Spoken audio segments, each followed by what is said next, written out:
Welcome back to Irons United and our Gift of the Gab podcast. My name is Anton. He is Alf. Alf joined us at the last minute. It's good to have you, my friend. Hope you're well. Oh, you come on too early. Hold on, wait a minute. I've got a very special bit of artwork for you. Hold on. Only those of a certain age will remember this. Carry on, keep on talking. Yeah, that's fine. I'll keep talking. This is a professional West Ham channel, by the way. Gift of the Gab show tonight. We're going to be talking about where has the money gone, where the West Ham finances. You know, so many things have happened over the last couple of years, and in particular, the West Ham social media world is imploding because people are like, Diangana's gone. We've suddenly got some money in our pocket. We shouldn't be selling our youth talent. The rumours kicking about the fallout about Moyes and Karen Brady at the training ground. All this stuff, whether you believe it or not, it's just another turbulent time, if you believe social media of West Ham. Alf, tonight we're going to I believe everything I read. I believe absolutely everything.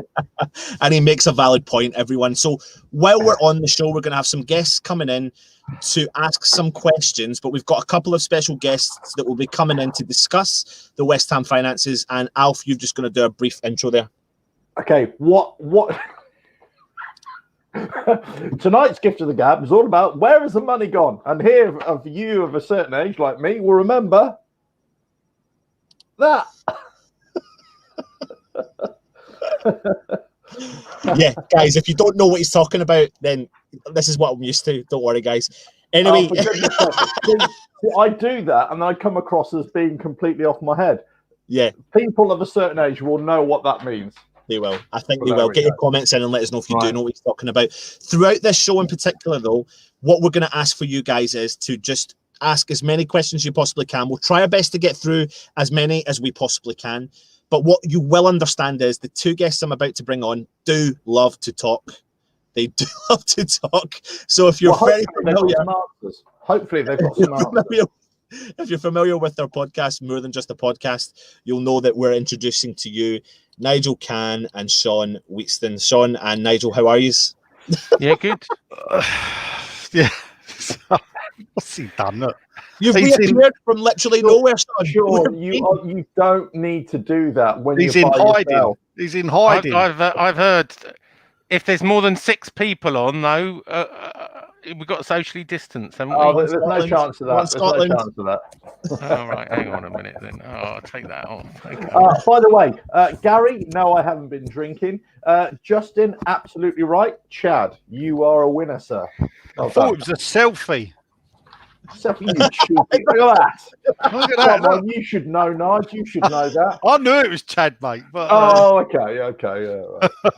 Hold on a minute. What is this here? Canning Lens in. Where are the special guests? Oh, it started already. He was on with us 2 hours and 45 last night. So he's the one that keeps us talking, to be fair. Yeah, he doesn't shut up. He'd love that drawing. It'd be a critique of that, Alf, of that drawing. And, as a professional animator. So. I'm going to challenge his mantle, actually. He challenged his crown, I should say. And, I think... it's beautiful in its simplicity, Alf. Look, basically, if some artist can sell a pile of rubbish for 50 grand, like they did the other day, I think this is worth 100 grand. And I think I'll donate it all to the club so they can go and... they can go straight to Gold Sullivan and Brady because they need the money, obviously, don't they? Yeah. And with that, over to you, Sean. Right. Listen, You see what I did there? Kind of went straight in there. What I want to say about tonight's show in particular is that Sean and Nigel can only, and West Ham fans can only go by the facts that we are faced with. So this tonight is not a justification as to why we are not spending money out for transfers, and neither is it the justification the other way around. It is literally, we are presented with the facts, and we've got some information, and we're going to dig in a little bit deeper and hopefully inform a lot of the fans out there a little bit about where the finances have gone since Upton Park all the way through to the London Stadium, etc. So, without further ado, I may as well pass over to you guys, and we'll just get rocking and rolling. But we're going to have a few people calling in, asking a few questions. Yeah. We'll try and tie it in if we can.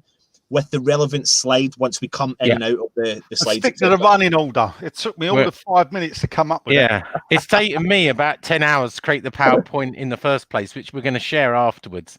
It all comes from referenceable sources, so mostly Companies House and land registry and things like that. So anyone can double check these. Where it's not a reliable source, then I paint it out. But nearly 99% of this will all be Companies House references. Absolutely. Yep. Not senior sources. Not senior sources. The senior source bit is going to be about 1%. Yeah. Today. But listen, Sean. I mean, you've appeared back. You're back from the.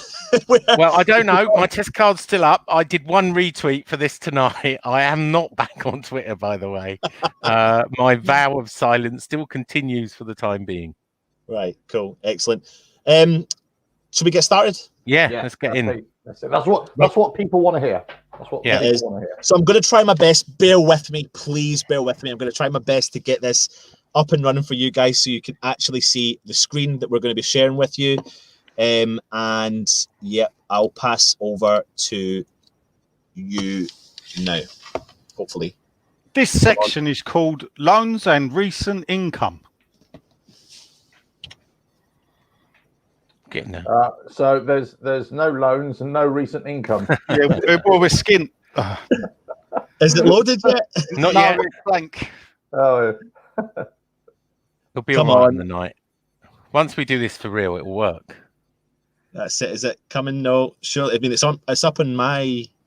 There we are. Yay! So okay, let's start. So, just to explain a little bit, West Ham United are a company, and therefore they are legally obliged to file their accounts with Companies House. Limited companies are. They have up to 9 months after the financial year. So just to put us into a bit of perspective, the reason the last accounts out are for 2019 is the financial year for most clubs, including West Ham, is May to May. So it follows the season. So the latest accounts for West Ham were up to 31st of May 2019. We haven't got accounts for last season yet. They should be due about January. Sometimes a Christmas present for me. But they release them. They have to release them by March, but often they release them about December. Try and sort of bury the news in something else, publish them Christmas Day and hope no one notices. So let's just start. But in all fairness, sorry to interrupt there, Sean. In all fairness, that's what a lot of companies do anyway. Yeah, they do. Yeah, that's common practice. So this is not Machiavellian West Ham here. That's standard stuff. Yeah, so let's start with the elephant in the room. And by the way, right, and I know some people might say, oh, well, we don't believe fiction. If they were to submit fake accounts, it would be fraud. So be careful of claims you make that the accounts are fiction. If that could be proved, it would be fraud, and the company directors could be struck off. And even worse, they could be sent down for it as well, can't they? Yeah, they could. They could. Criminal. We live in a. We are going to treat these as that people have not committed fraud, and these are bear resemblance to truth. So, when people and you see the bottom line there, when people talk about West Ham, I hear it all the time. But West Ham are the 18th richest club in the world. Yeah. It's turnover only, and Deloitte Football Rich List 2020 produced it. And the reason is, you can see at the top, 190.5 million is how much income we got for the last full season, which is 2019. We got £27 million from ticket revenue. So that's just normal ticket revenue, not corporate. That's basically, of which 23.5 million were season tickets. Again, it's in the account. So you can work. The rest of it was just general. We don't make a lot of money out of general tickets. Commercial activities is the one most people don't understand, and it breaks down mostly to corporate hospitality. So that's Club London, and sponsorship deals such as Betway and Umbro. That came to 27.5 million. The hospitality is estimated, and this is not from the accounts, to be 12 million. That's a figure that's been reported in the past. That's how much the 3,600 Club London contribute to it. So that's the ticket and sponsorship. Sometimes the reports of, we get 10 million from Betway and 6 million from Umbro. Those figures don't add up if you work out. It doesn't all fit into 27 million. TV income is the biggest part, and last year for finishing 13th, we got 127 million and a half. It's not paid up front. It comes over in installments. You get a big lump sum, 85 million everybody gets. Then you get merit payments, about 1.2 million for every game that's shown on UK TV. And then you get a positional one that's worth about £2 million a place. So 13th, under Pellegrini, we got 127.5 million. The retail club website, 8.7 million in the last full year. And then they list other income at 2 million. I don't know what that's from. Who knows? But it's just listed as other income. So total income 192.7. That's where our money comes from. That's why we're called the 18th richest club in the world. But income doesn't mean anything, because if you spend income, it's income, not profit. Not profit, yeah. So if we go to the second slide, which is 2020, so this is estimated. Sorry, Sean, before you do, can I quickly clarify? Say with the TV income, included in that, is that the money that we get for each place that we finish within the Premier League? Yeah, 85 million equal share for everybody. 1.2 million for every game that's shown on UK TV. We usually have about 15, and about £2 million a place for where you finish. Right. Okay. So 2020 income, I've estimated, and this is the one part that is estimated, to drop down to about 159 million. And the reason for that is our ticket revenue is going to be reduced to about 19 million. I have been told it dropped by 12 million by a senior source, but if you divide the number of games, it's not very hard to work out our ticket revenue would have dropped. The same with commercial activities. So corporate sponsorship, we missed 5 of our home games, and the sponsors didn't have to pay as much, because guess what? In their contracts, there has to be people in the stadium what sponsors want to pay for stuff that fans don't see, even though it was on TV. TV income, of course, we finished 16th. Again, that's a publicly available calculation. So we only got 110 million is my estimate for finishing 16th, compared to the 127.5 we did. Retail club, because obviously the retail and club store was closed for lockdown. I estimate that's dropped by about £1.5 million. So the income, in my estimation, and this is the one estimation slide, will be down to about 160 million, down 30 million on the year. Now, if you drop that much income, that's got to come from somewhere, because we're still spending as much. So if we move on to the next slide, which is expenditure, this is what we spend. So, sorry, again, before you move on, Sean, I just want to clarify one thing. A lot of people ask me as well. On match day, obviously, when nobody's going right now, but on match day, how much money does the club earn from, beverage sales, food sales? Next to nothing. Yeah, exactly. 60 grand in a year was the last figure I got from Miss Brady all herself. That goes to the stadium, right? Goes to LS. Well, actually, it goes to the American company, Delaware North. Right. Then they share it with LS185 and the owners, LLDC. Yeah. And we get a little fraction after they've made their first £500,000 profit. Yeah. We get a percentage. The last full year, we got 60 grand from sharing. So all the stall holders outside as well, who I think they have to pay. They have to pay Delaware North 20% of their turnover or profits or something. That goes to Delaware, not West Ham. That goes to Delaware North. Yeah. Yeah, and that's a substantial amount that they're paying for their pitch as well, isn't it? It is, yeah. It's a big amount of money, but all set by Delaware now. So basically, we're not getting anything from catering. No. 60 grand. 60 grand. Okay. All right, thanks. So we've talked about income. Now, the elephant in the room, the big one is, in the last full accounts, we spent 229 million. Can you see the problem? We received 190 million. We spent 229. And it's broken down like this. So club operations, 172. I'm going to break that down in a minute, and transfers 57 million. So wages was the highest. It will be lower this year. I estimate around 120, or the season just gone. But actually in 2019, it was 136 million, more than we bought in TV. The stadium rent is 3 million, again in the accounts. Depreciation of assets that we own, that's probably in the training grounds, 2 million. Interest, we paid 4 million. Unspecified expenditure, don't know what it is, but that's all the other things the company would do is 27 million. Probably in marketing I've put, and rates, we pay a lot of rates. And then the transfers alone was the 58 million. And that's not how much we spent, that's how much we spent in a year of playing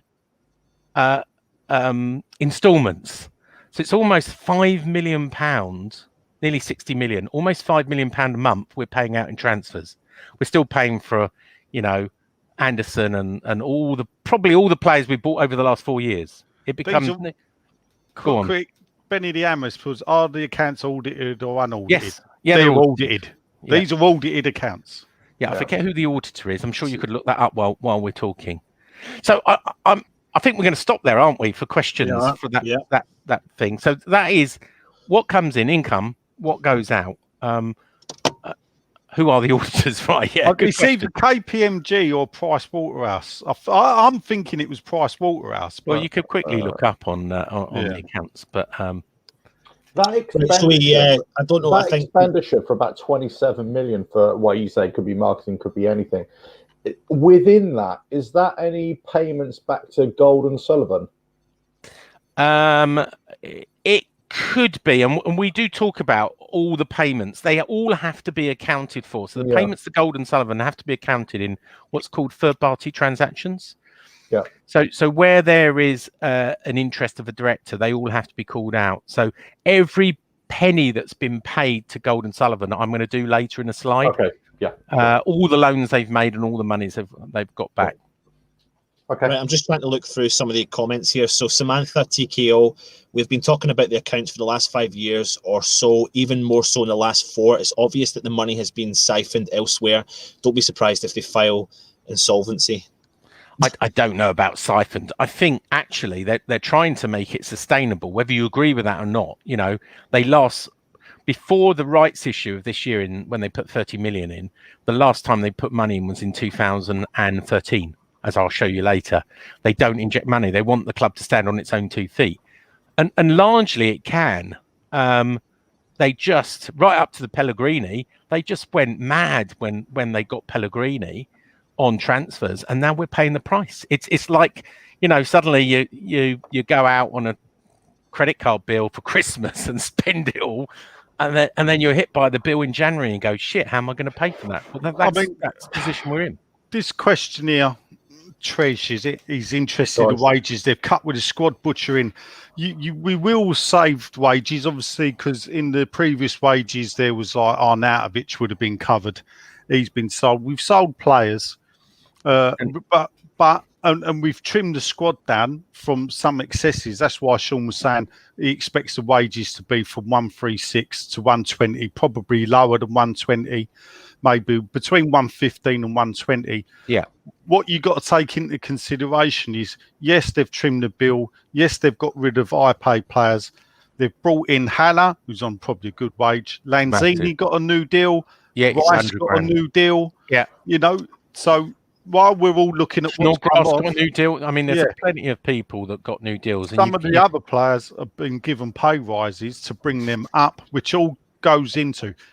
Yes, when the accounts come out next time, we're expecting to see a 15 to 20 million bit more saving. But we're also not paying for loan players like we were a couple of years ago. The likes of Evra, 75 grand a week. Correct. Who was the lad from Inter Milan that we got? The Portuguese lad. He was on quite a lot. No, yeah. Come on. What, years ago? Jimenez? A couple of years ago. No, a couple of years ago. He joined about halfway through, and we had him for 6 months. Zhao something, wasn't it? Yeah, Mario. Mario, Mario, yeah. Whatever his name was. Yeah, I mean, so we're not paying for those kind of players, are we, at the moment?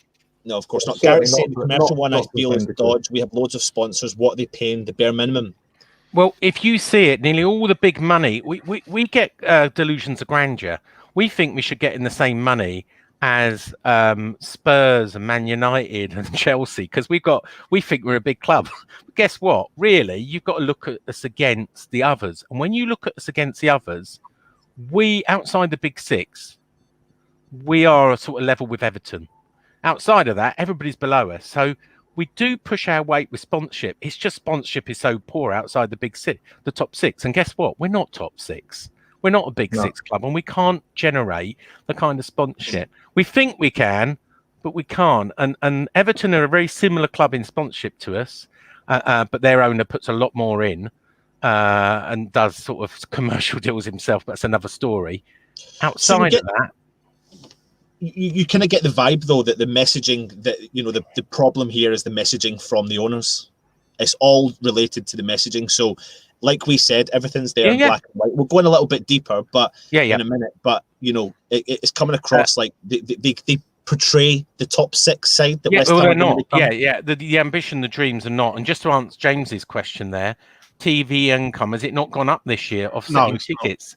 And the answer is no. If anything, it goes down this year. They wanted to sue everybody, and they want £330 million of fines or compensation. Now, what happened in the end was they got all those extra games for free. The broadcasters did very well out of it, and over the next 2 years, all clubs pay that 330 million between them, the 20 clubs, over the next 2 years. And even worse than that, the Chinese deal's pulled out. That's worth hundreds of millions. That's going to be a knock on everybody's money as the Chinese, the biggest commercial deal. But what they may do with the Chinese though is go to a different Chinese broadcaster. They may do. You're right. They pulled out a one state broadcaster. I think in China there's like half a dozen state broadcasters. It's all. But as it stands, we're only dealing in facts, Nigel, and the facts are that the Chinese one has pulled out. Anyway, we probably want to move on, don't we? Yeah. Let's go to the next. Player sales we will talk about, by the way. Yeah, we will. About that. Before we do, can we bring in our first phone in, which is obviously a regular on Irons United? It's Matt. I'm going to add Matt into the stream here. Can you hear us, Matt? Okay. Matt, you unmute yourself. Yeah, we can hear you now. You okay? Hey, Matt. Yeah, mate. Yeah. Yeah, excellent. Do you want any questions related to the first couple of slides there?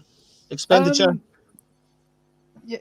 Do they list the agent fees in their expenditures, or is that just come under like miscellaneous for transfer? No, that probably comes under miscellaneous. But they, in fact, you really brought up a good point. And do you know what? When I was doing this thing, I thought I should have put agent fees, and you've just reminded me I didn't put that slide in. The agent fees have to be announced by the Premier League, so they're not in the accounts. They're probably in that 27 million, as you just said. Sometimes in the transfer fees, but West Ham, from memory, spent £13 million in agent fees in the last financial year. Again, go on to Premier League website, and every club's transfer fees since 2011 or 12, when it first started, is published there. It's a phenomenal amount that goes on agent fees. Yeah. Excellent. Anything else, Matt? Obviously, you said we've got the teams are spread across paying back the TV money. Have they said how that affects relegated teams? They don't. They're a bit mute on that. So I think the relegated teams will still get their parachute payments. It probably, it will be part of if the three teams that got promoted are going to have to pay the compensation for the ones they replaced. And the reason is the Premier League is owned by the clubs. You own one share, right? There are 20 shares. So the Premier League is the clubs. You own 1/20th. And that share, when you get relegated, gets passed from club to club. So the liabilities pass with it, I'm afraid. Oh, fair enough. Yeah. Okay, so we get back onto the slide, Matt. You can stay. Yeah, look, someone said there, Carl, for reference, our sponsorship is the 7th highest in the league. Yeah. Just the top 6 have unreal deals. Yeah, absolutely right. Well done, Carl. Thanks for looking out for me. Sam's saying, and that's the issue, Everton's owner puts money in and he ours does. don't. other than the Yeah. rights issue in 2013. Yeah. But Everton's owner, well, I'm not going to go in there because there's libel laws and everything, but there's some very interesting finances going on at Everton. Well, officially, the Everton's owner is Moshiri. What you have to remember that Moshiri was at Arsenal as a low-level shareholder, working in conjunction with Usmanov, who is wealthy beyond anybody's means. And obviously, I think Usmanov then got fed up with Arsenal. Yeah. Isn't he worth more than Abramovich? Yes. Usmanov, Yeah. Yep. Well, we could answer all these questions right now, but there's going to be plenty more as we go through. So let's get fired in about the other bits of the slide. Are we ready for that? Yeah? Yeah. Let's go for it. Right. Let's hope I can get this back on. Okay. Right. We need to get to slide 6. It's coming. This is slick. You should do Premier League productions and. That's what happens when you're on a budget and you only get 8 viewers. Yeah. Right, so we're moving on slide to 5. You want? Loans. Yeah, that's it. There, go back. There we are. There you go. Right, so loans. So this is bank loans. You know, the biggest. We don't really borrow money as such anymore. You know, we used to borrow lots of money, and we're going to talk about debt later. In the days of the Icelandics, but we don't really borrow money. We have an overdraft, and that's called a credit, revolving credit, and that is with media rights and funding. It was before called Vibrec and Mousehole. It was in the British Virgin Islands, and then Premier League outlawed it. We've been borrowing money from a long time, but basically it's cash flow. So in 2019, the last accounts, we entered into agreement for £75 million overdraft, right? A credit facility. And then we can draw down on that when we need it for transfers. So in 2019, we drew down 10 million, 16 million, 13 million.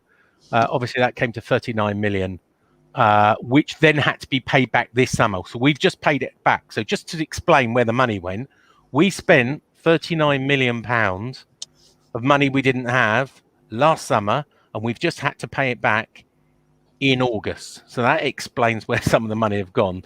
And the way it works is 1% interest on the credit facility and 7% of the funds borrowed. Just to answer a question of something that popped up, yes, the 75 million is in company's house in the accounts. The drawdowns of 10, 16 and 13 and the 39 million is in company's house. The 1% and 7% isn't. That is from a senior source, but so I'll signpost that.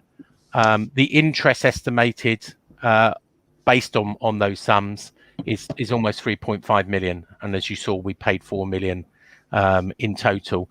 It's widely known that the company is owned by Michael Tabor, the person who nearly bought West Ham.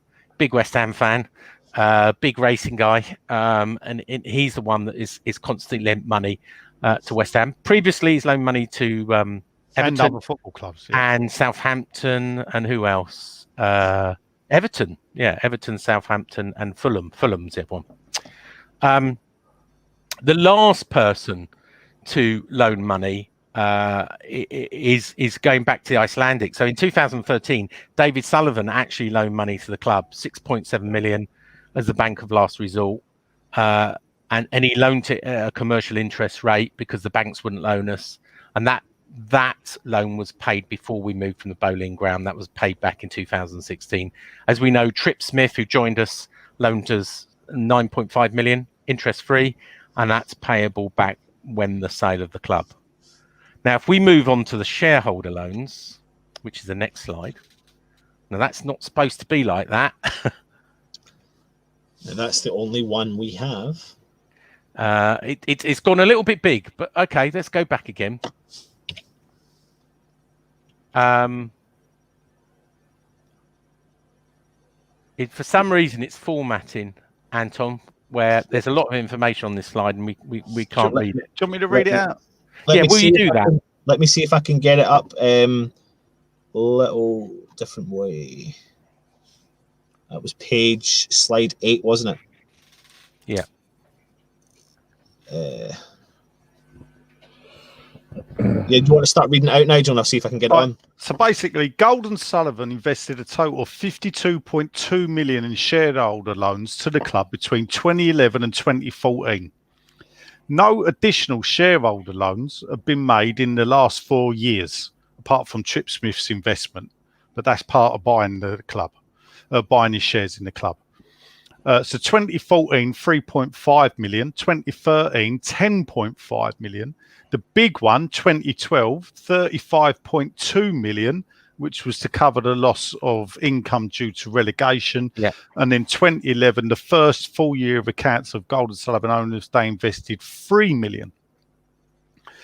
In July 2016, a company owned by David Gold and the Icelandic CB Holding were paid 14.7 million in settlement of loans. And what you've got to remember is, people, is that Icelandic still owned shares in the club. Originally in 2010, when Gold & Sullivan bought the club, they only bought 50%, and then that came down over time.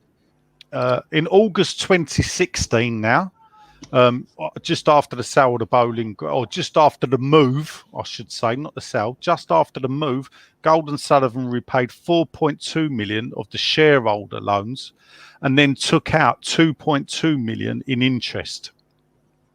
10 million of interest occurred at 6%, was paid back to Gold & Sullivan on the 18th of August 2017. So the interest on the remaining balance was then reduced 7% to 4% in 2017. 29th of August 2018, a further 4.6 million of interest at 4% was paid back to the owners. And then on 2019, 2.9 million of interest at 4.25 was paid back to the owners. And then another company owned by David Gold in August of 2018 was paid back 1 million of loan capital. So this is the main thing. So we've got the total. So total interest on the loans was 19.7 million, plus another 7.5 million of loan capital repaid. So basically it's 20 million. 19.7. If you look at every interest payment they've taken out on the 52.5 million, they've got 7.5 million back in capital, which means there's still 45 million outstanding. Was supposed to be paid back at the beginning of this year, but they've deferred it again. And they've taken out between them 19.7 million in interest. And I guess that's the bit that people have a problem with. But again, it's in black and white, and it's there to for people to judge as they will. So according to your figures, in total, for loan repayment and interest, they've taken out £27.2 million. Yeah, although some of it was money they put in the first place. Yeah, no. So that's what I'm saying. The interest is 20 million, and the loan capital is 7.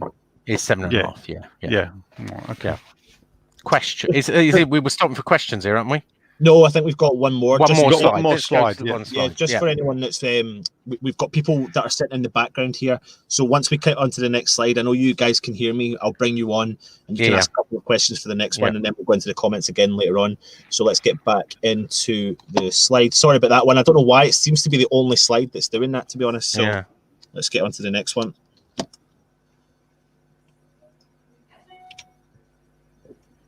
Tell me if that's next one. No, so that's next screen.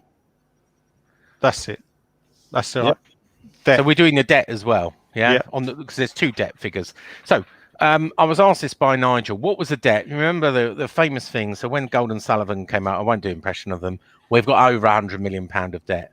Okay, so let's look at that debt, because sometimes season ticket holders, bond holders, they can all be seen as debt. The money you owe for the Coke machine.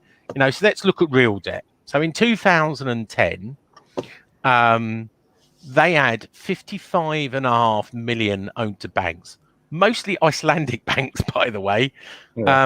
40 million owed to other clubs, right, for players, and 20 million pound owed to Sheffield United over the whole Carlos Tevez affair. Yeah. The 2009 accounts were the first accounts to be released on Gold & Sullivan ownership showed, and remember they were a year later, 10 million was owned to a major shareholder. So that would have been again, I forget who it was, probably Egbert or someone. It was and even worse, they'd advanced the season ticket money. So they'd sold the season ticket revenue. So, and this is more of an income, but 7.7 in the first year, 7.25 in the second year. And even the SOB sponsorship have been advanced as well, 1.2 million. But basically we're saying the club had over 125 million pound of debt when they took over. Now, if we go to the next slide to bring it up to 2019, you can see actually it's increased. It's increased to 141 million. So we know, we've talked about 45 million is still owed to Gold and Sullivan. We don't know when that will be paid back. 9.5 million is owed to Trip Smith. That will only be paid back when the club is sold. Transfer payments outstanding in 2019 was 87 million. We owed 87 million to other clubs at the end of the accounts in 2019.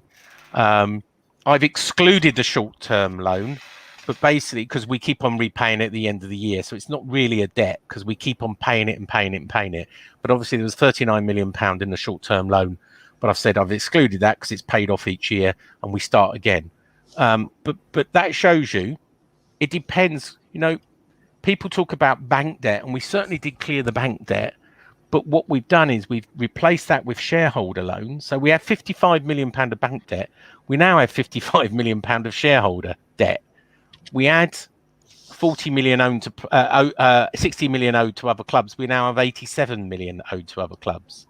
So you could ask, what's changed? I'll leave it there. Right, I'm going to get some of the comments in, but we're going to bring Josh in. Josh has never actually been on the show before. So, Josh, can you hear us okay, mate? Yeah, mate. Can you hear me? Yeah, I can hear you fine. Perfectly. Thanks for joining us tonight. Have you got any questions at all based upon what we were saying? Or just general? Just where's the money going, really? How they can sort of keep passing it off as... Sorry, I'm just turning you up a bit. How they can obviously just keep saying the money's disappearing. Yeah. Well, when we say it's disappearing, we can see where it's going. It's whether it's been spent wisely. So it's going in... Nearly all of it's going in transfer payments that we've made in the last few years and wages. Now, it's a different question. So that's the answer of where the money's going. Yeah. There is a different question, which is not a finance question. Is it right that it should be going there, or is it being wasted? Well, that's not a question for tonight. From a financial position, the money's going on wages and transfers. Whether it's been spent wisely is probably for another night. What do you think, Josh? What you want to come back at that? No, I know full well, like everyone else does, that it's not being spent properly. I've had face-to-face conversations with Sullivan at an event that I was at, that he was at, and it's never going to happen, mate, under these boys, ever. Like the recruitment. So you're putting it down to mainly messaging then that comes from the board to the fans. When we've had money, for example, with the investment that was made with the Pellegrini era, that was down to knee-jerk reactions and not really the right recruitment. Yeah, I'd say recruitment's been poor. Fair play, I must say, fair play to David Moyes. I think he's got it spot on so far with Souček and Bowen, or Souček, however you pronounce it. I don't think the recruitment's going to improve, mate, under these boys, I must say. As I said, I've had face-to-face conversations with him at an event, and the people he was saying that he would like to bring to West Ham were, laughable. We were sat with him, as I said, all night. It was a boxing event. I think it was Daniel Dubois was fighting in... Because he's friends with... Sullivan's friends with that Frank Warren. And he was... Sullivan was 2 rows ahead of me, and then he moved back 1 row for someone else, and he was there with the kid Jack. And I think it was 2 days before Christmas, and Moyes had just been announced that day, and I think we'd lost all October, all November, and fair play to Sullivan, he was sat there with us chatting everything, and he was asking me who would be a good shout, and I said various people. And he categorically said to me then, well, it is what it is. We're just going to have to make do. He wasn't interested at all, mate. Yeah. So it's messaging and the messages that are getting to the fans, etc. I Matt, think- you had a couple of questions on the finances, did you not? Yeah, you just throw me off there. Obviously, on the finances, say we've got the loans. Obviously, they said they've pulled this money back out. Surely they should know that it's in their long-term interest to keep the money in. Like, obviously, they can't put it all in. They need their cash flow themselves. But, you know, like this year, we've pulled out 20 million. That 20 million, they could put it back in and do what the America done and say, we'll take it back out as part of the sale. You know, Mike Ashley was prepared to do that last year. And he doesn't even take an interest on his loans. And he's supposedly... So they put 30 million in July. And possibly it's not enough, but either they're unwilling or unable to do it. You know, it's all well and good. You know, David Sullivan being a 1.2 billionaire and David Gold being a 500 million millionaire, but most of that's not cash. You know, most of the value in David Gold. Funny enough, David Gold's wealth is in his company and Summers, some property, and actually a lot of his wealth is the valuation of West Ham. So, you know, it's a two-edged sword. Sullivan, by the way, is mostly property. And again, the only way that people, and this is normal with all billionaires, they don't sit around with cash in the bank. They make the cash work for them. So it's property and company shares. And again, he owns 50% of West Ham. So if the Sunday Times list valued West Ham at £500 million, as Forbes did, and we're going to talk about that later, you know, 250 of his valuation is West Ham itself. So I'm not pleading poverty for them, but, you know, commercial property prices not done well in COVID, and I'm not sure Ann Summers has done that well either. I don't know whether it's they don't want to spend the money or whether they can't put any more in, but they put 30 million in July, which is better than putting no money in. I don't know whether they've planned to put any more money in.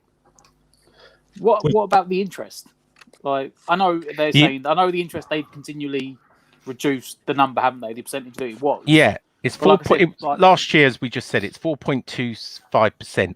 They did say on a public announcement they're deferring interest during COVID. I don't know how long they're deferring interest for it. We'll see when the accounts come out. So, someone just said, by the way, there was a little thing that's a really important one, saying depreciation and amortizing transfers is not the same as cash flow. They're absolutely right. Just because it gets put in the accounts that we depreciate either players or assets doesn't mean it gets spent in that year. It can be spent in a different way. So that person brings a good point out. Yeah, I'm not here to defend. Oh, God forbid I ever defend them too. But the one thing that what they will say with the interest that perhaps people miss is that when they took over, when they put money into the account at the club, some of it was to take over bank loans. When banks don't lend to football clubs, so they had to go to higher interest loaning. Now, I believe it was West Ham was loaning money at 10% off of previous. Before Gold and Sullivan come. So while they came in, this may make people laugh. I don't know. So actually, when I remember at an SAB meeting, it was claimed that they were saving West Ham money by only loaning it at 7%. Now, take that as what you will. That is what they said. That the fact is that when they went out to the market, if they wanted to borrow £20 million, it would have been at 10%. Where if they put it in and only charged 7%, they saved the club 3%. Well, you can see as well. We've just talked about media rights and funding. We pay 7%. Was it 7 or 6% of money we actually borrow? 1% across the whole 75 million, and then 6% across what they draw down. Yeah. Anyway, any other questions on? Yeah, I think there was some questions in there. Let's try and get into the chat here. Loads of people just saying, if the owners can't do anything else, then why stay? Why not put the club up for sale? Well, we're going to talk about the sale of the club. Should we save that for the valuation of the club? But ultimately, you need a buyer to sell. You don't have to put a for sale sign up People will come and offer you money for football clubs if they really want it, and chance their arm. You don't have to put a for sale up. Yeah, sure. Go on. Yeah, Alf. let's kind of touch on this point, and this is kind of links in what Josh was saying as well, and also reading on some of the comments that have come through as well, which I can see. The reason why possibly, you know, us fans, we want them to put more money in, or we want them to, you know, to have a better budget for transfers and everything, because we want them to be more affluent owners. We want them to be more generous owners. But unfortunately, that generosity is beyond their financial means. They just don't have the ability. Either it's beyond their financial means, or it's they don't want to do it. And well, as you said, they're not cash unwilling rich, or unable. They're asset rich, possibly, but they're not cash Yeah. rich. So they can't just keep on throwing money into the club, because they probably just don't have it. And you know, and that's why the club are having to force to sell players and sell the likes of Dean Garner just to scrape, 18 million just to fund the. Well, if you look at some Sullivan's companies, he borrows a lot of money because he owns a lot of property, and therefore he can borrow against it. Yeah. But you'll see when he bought a chunk of shares, he sold a building for like 40 million or something. I forget which building it was. It was either the Radio Times building or something like that. It was a big building. He sold it, and that's the way he raises cash. You sell a building, but he runs a property company. He doesn't really want to sell all his property. Yeah. Well, quickly, because you're putting these questions up, someone said about Tony Fernandes there. What you got to remember, Tony Fernandes was divvying when he was trying to buy the club, and you got to remember when Golden Sullivan bought the club.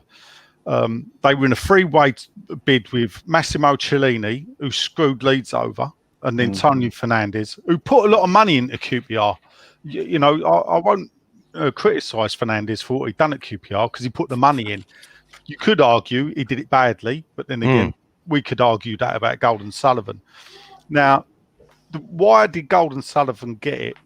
Now, this is my only opinion, and I've held it since they bought the club. The fact is that they managed to pay.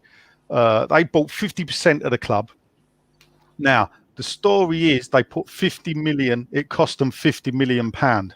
Now, if you look at the Trip Smith £9 million, there's a stipulation that when you buy a chunk of shares in West Ham, you then put what it's cost you in shares. You then put that money into the club as a collateral to use. So it's quite possible that when they bought the club for 50 million, that they paid 25 million in shares and 25 million went into cash flow of running the club. Now that won't show up in West Ham's accounts because that was done prior to Golden Sullivan owning the club, and it wasn't turnover for West Ham. Also, that left the Icelandics with 50 million, with 50% of the club. Now, it's a good chance that they then went to the Icelandics and said, if you give us 50%, we'll increase the value of the club, and therefore the 50% you own will increase in value, and you'll get more money back than you will by selling 100% of the club. We didn't end up like that, Nigel. No, because it didn't end up like that. But at the end of the day, and Golden Sullivan were the ones that made the jump first. I believe Fernandes. Remember, West Ham, if they hadn't been bought, would have gone into administration because it was that bad. So, and if West Ham had gone into administration, Fernandes probably would have swooped in and bought the club for a fraction of what it cost Golden Sullivan. And he probably would have run West Ham into the ground like he did QPR, as someone just said. That's another assumption, isn't it? We don't know. He was suddenly a lifelong West Ham fan, and then he was a lifelong Rangers fan. But there you go. We digress too much. Before we move on, Josh, have you got any other questions, mate, for the guys that you want answered in particular? No, to be fair, they're sort of answering all the stuff that I had. It's interesting listening, to be fair. Yeah. All the questions sort of. Josh, thanks very much for coming on, and hopefully we'll get back on maybe sometime soon for another chat. Cheers, Josh. From there. Cheers, mate. Cheers for that, mate. Shall we jump back into the slides, guys? Yeah, let's do that. Yeah. So transfers is the next one, and just one slide all on its own. Yeah, now this is probably the most contentious one. And this is the one that a lot of Keep people going. called me out when I first revealed it and said, "No, it can't be, can't going. be, can't be, can't be." There we That's go. it. Right, go. Transfer. So, West Ham have spent, and again, this is in the accounts, 214 million net since move. Now, actually, it doesn't quite add up like that. If you add up all of, I put each year by year. If you add it up, actually, it comes to like 212 or something. I haven't quite. So it's 2 million out, but I only can work with. So 2,014,000 is a figure published by the club in an article, and here's the actual numbers. So the 2016, these are net prices from the accounts. 42 million net spend in 2016, 33.6 in 2017, 12.1 in 2018, 89.5 Pellegrini effect in 2019. And then coming into the last accounts, 35.7. If you look at all accounts since 2010, it's 285. So before the move, the net spend wasn't good, right? For the first 6 years, it was 85. Well, it wasn't even 85 million, was it? It was... what is that? That's 60 million over 6 years, but it's been 214 million since the move to the London Stadium. If there is one damning indictment of where the money's gone, this is it. Now, you could argue, again, we're talking finance today, so let's not talk about whether people are competent. You know, it's been wasted.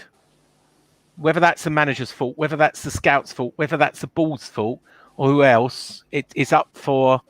It's a subjective thing, but well, that's where the money's gone. It's everyone's fault. It's everyone's fault. You can't help but think though that when you look at that slide you just put up there and you see the investment under Pellegrini, that investment was 3 years too late, and that's where my major issue comes in. You know, we moved for a reason. We were again, it comes down to messaging. It was put across to the West Ham fans that we were going to sign these two top quality strikers. We failed dramatically with it and ended up with Zaza. But you know, bring that 89 million quid and put that back 3 years. But that 89.5 million, people will have to remember that a lot of that stems from the fact that when Moyes come in, we sold Payet in the window, and then we sold AU in a window, which brought in 45 million.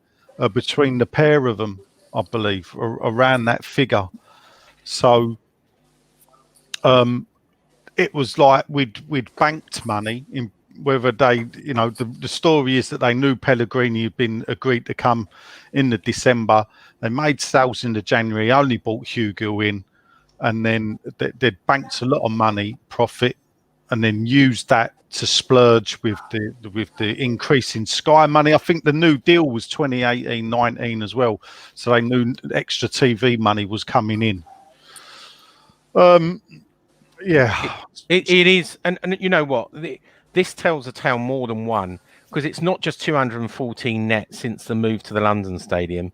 It's the wages that led to us peaking at 136 million in 2019. You know, the two things, but getting those big money, you know, big bollock players, you know, we now have a number of people on the six figure, you know, 100, 125, obviously with Hernandez, 145 a week, you know, that's where the money went. Yeah. That's where the money went. Josh goes back to Josh's point about recruitment, really, doesn't it? It goes down to the philosophy of what West Ham are trying to build. I think we've seen some questions already talking there about the Red Bull model, etc. Yeah.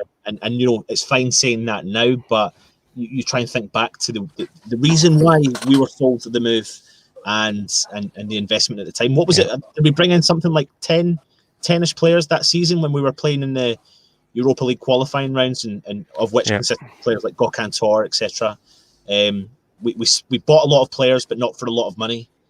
Yeah, and someone just raised a really good point, saying Chelsea spent this.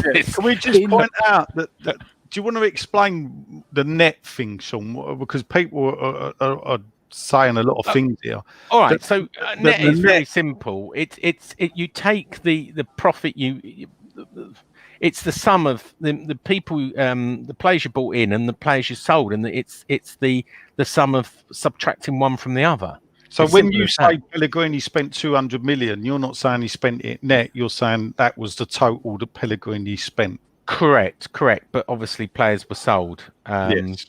I don't think I'm saying it in this. No. I've said that Someone before. did flag it up, and I wanted you to explain that. Yeah, I mean, you can see obviously not Pellegrini didn't spend all of that. You can see where Pellegrini came in and where he started spending. But obviously, we invested in Bilic as well in his area as well. Yeah. I think there's maybe going to be some questions after this slide, so let's try and jump into some of these before we move on to Yeah, the of course. Let's talk transfers. The nitty gritty. Matt, have you got anything you want to kind of talk about related to the transfers? Well, I was just going to go back to that comment about Chelsea, and they're saying we spent 250 million in 6 years. They spent in one window. Yeah. In fairness, it did just come out that they got 160 million for Hazard. Yes. Which they didn't spend last year because they had a transfer ban. So that's right. They are making up. Net spend, they've only spent about 50 million. It's not, it's not a lot. The only issue we've clearly got is that we don't make any profit on our players.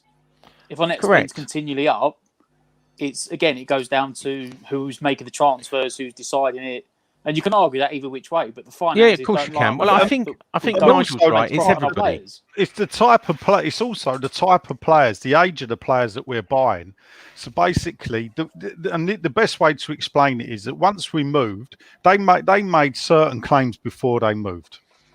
When we moved, they then went into right. Now we got to deliver instead of trying to deliver before. Now we got to deliver. So what they had to do was set up a scouting or whatever. They had to buy players for the there and now. They couldn't afford to go out and buy 20-year-olds that they could build up to it because people were now looking at them to deliver. So they wanted quick, fast delivery on the claims that they made. So they were buying players aged 27, 28, 29, or not even 27, 28, 29, 30-year-olds. The problem with doing that is you're paying top dollar for them. With the sell-on fee is going to reduce possibly because they're at the top. They're at the top age. It's only downwards from that, and that's why you can see that with the 214 million nets, we've spent 214 million more than we've accrued in transfers. If you go and look at Tottenham, Tottenham that in probably not the same period, but the same period that Gold and Sullivan have owned West Ham, they sold their best player 3 years running. But what they did was the money that they've sold those players for, they've roughly spent the same. So our net was running far more than Tottenham was up until recently. The way we've done transfer business was so this is now my opinion, was haphazard at best. In that they were buying players that they hoped would deliver now. So they were, they had to come in at their peak because they needed to get this next level off of their back. The thing is, it was a gamble that failed, and now they're paying for it. That's the problem. Yeah, basically, you've got a system where behind the scenes, the scouting system isn't great. They're buying players, as you say, it's like scattergun. And we are the club that devalue a player, aren't we? Or injure a player. Yep. So basically, that's right. So you take Anderson for example. We bought him for 42 or whatever it was. 34. The rest is add-ons, but 34. Yeah, add-ons. Okay, 34. Yeah. Okay, so what's he worth now? £2.50. I mean, it's... he's worth about 30 million euros according to an agent. Yeah, I would have said 25 million at best. Yeah. But bearing in mind, I think he's only got a year on his contract, has he? Yeah, so that's what 10 million. Look, we've devalued 10 million, and that's where we're losing massively on the value of our players because they're just not performing, and we just can't get rid of them. Yeah. So everyone has to be. God, sorry. The constant changing of the manager Yeah. means that the manager walks into a club and he's got players there that are not his players and may not play to the system that he wants. Yeah. So therefore, we've got to clear the decks again. And football clubs know when a club is clearing the decks, those players you can get cheaper because you want them out of the club. Yeah. We're not selling higher up, we're selling lower down. There's a lot of questions about director of football. Look, we know Sullivan likes to get involved in transfers, always has from his Birmingham days. You know, we know we rely on a lot of agents. Now Salthouse, before it was, what's his name? Barry Siltman, the favoured one. Before that, it was Willie Mackay. What's his name? Mackay. You know, he always has his favoured agents. He took a back seat under Pellegrini, and this is where his mistake happened. He got Husilius, who was a great mate of Pellegrini. You know, the manager is usually supposed to report to the director of football, but it was the other way round. Husilius brought in his own son and Pellegrini's son as our scouts, right? So, you know, maybe we got a big name manager that we thought, you know, that they found it difficult to stand up with, and Sullivan took a back seat. But it was a wrong director of football. I think and that's exactly what happened, because when they walked out, when they sacked Pellegrini, Husilius and the two sons left at the same time, leaving us with no scouts. If it's going to work, I think you've got to appoint a independent director of football that's not related to the manager, that works independently from the manager, but if anything, is more senior than the manager. I know a lot of managers don't like that. Then when the manager is sacked, you're not losing your scouts and your director of football at the same time. Yeah. I mean, could we put all this down to a total mismanagement of the club then?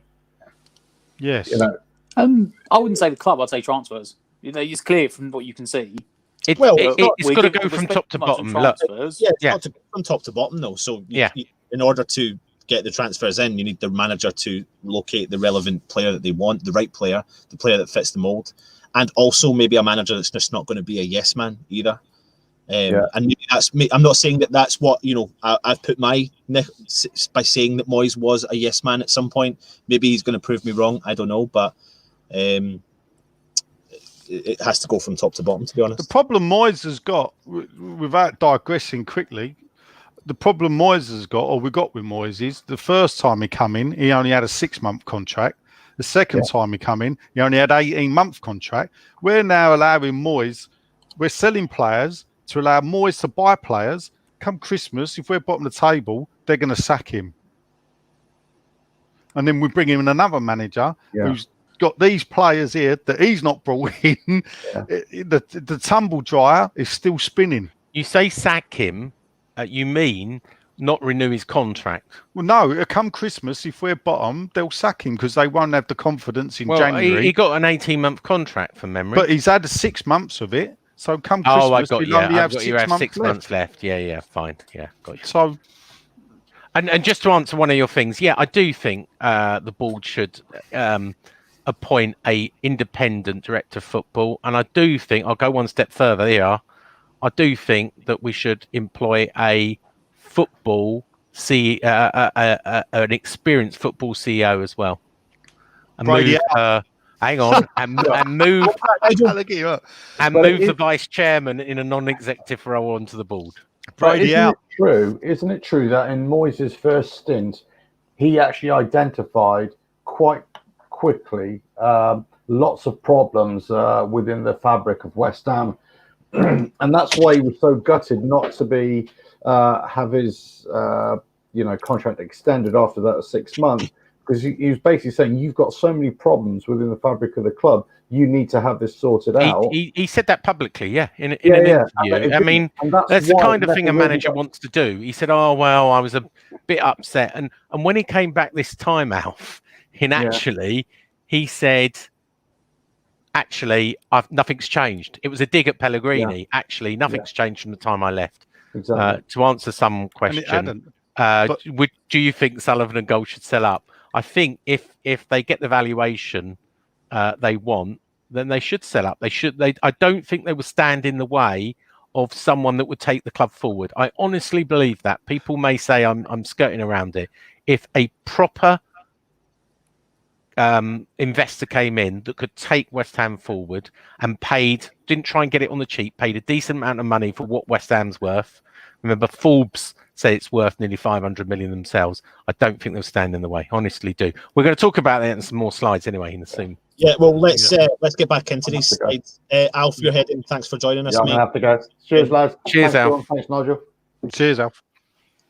Right, let's jump back into these slides and keep the questions coming in. Listen, let me remind you though that these are based. All these slides and all this chat tonight is based on a lot of facts. It's very easy for us to digress and give us our personal opinion. But tonight, what we're trying to do is bring to you as many facts as we possibly can. And it's not pro board, it's not negative board, it's straight up. That one, yeah, that's it. So let's we're going to talk about Boleyn ground being sold now, and we're going to talk about the moves to the stadium in this bit. So look. The way the Boleyn ground, and look, Land Registry, you can do your own search on this on the internet. The Boleyn ground, years before we moved, was put up in an open auction. They went to some people. It's the land that they're selling, not a stadium. The stadium had no value. So they put it in an open auction, or a sealed auction, actually, sealed bid auction. And when they opened it up, the highest bid was 38 million from Galliard. The second highest bid, by the way, and this is an inside source thing, was 32 million. So if you hear the rumours, oh, well, Spurs bid for it and we took the second lowest bid, that's not true. They took the highest bid, 38 million. That was the price of land at the moment. You can say whether that was a good deal, bad deal. That was the commercial open. That's what developers wanted to pay for it. In the accounts, you'll see in previous years, the stadium valued at 75 million. That's just for insurance purposes and valuation of assets. There is no market to sell a stadium unless you're a Premier League club, right? So you can't really sell a stadium for 75 million to another Premier League club. They're unlikely to buy your ground, really. So it was never really valued. That was the land. So they sold it for 38 million. It's in the Land Registry to Galliard under a company called Boleyn Phoenix. Galliard did some project management on it, looked at it, and they didn't fancy it, and they flipped it to sell it to Barrett London for 40 million. Can I quantify why they flipped it? I don't know why they flipped it. Well, they had a dispute with Newham Council. They did. Yeah, you're right. Over the amount of social housing that was needed to be put into the development. And Galliard have a long history of avoiding social housing as part of their developments. And because Newham was standing fast, I think they wanted 10% social housing, which would have been 80 units. Then Galliard decided we're not going to do it, and Barrett were happy to do it. Barrett do developments with social housing, so they then sold it for whatever they did. Yeah. Now, Barrett London have done very well out of it. You know, they've done Upton Gardens, etc., and they look like they've probably made a lot of profit. The money we got, the 38 million, and some of it was paid really early. 15 million went to the contribution for the London Stadium conversion, went straight to the taxpayer. 6 million was to fit out the club shop and the offices because we had to pay for that. So that was another 6 million. We paid 2 million for the claret and blue seats, believe it or not, and another 250 grand on the green carpet. We paid for the green carpet and not the other one. West Ham in the accounts recorded declared an £8 million profit on the sale of the Boleyn ground. And there's this conspiracy theory that goes around, and I'll just say what's in the accounts. In Boleyn, they posted a £19 million profit, right? And people have said, oh, you know, there's been claims that the board were involved and they were taking backhanders and everything. There is no evidence or substance to that whatsoever. The shareholders of Boleyn Felix are Galliard directors, so it's Galliard, and a company called Mount Pleasant Developments that's owned by a chap called Vincent Goldstein, who's a property developer. If anything, he's got connections to Spurs, funny enough, and not to West Ham. And who knows? It's a question for them how they made a £19 million profit.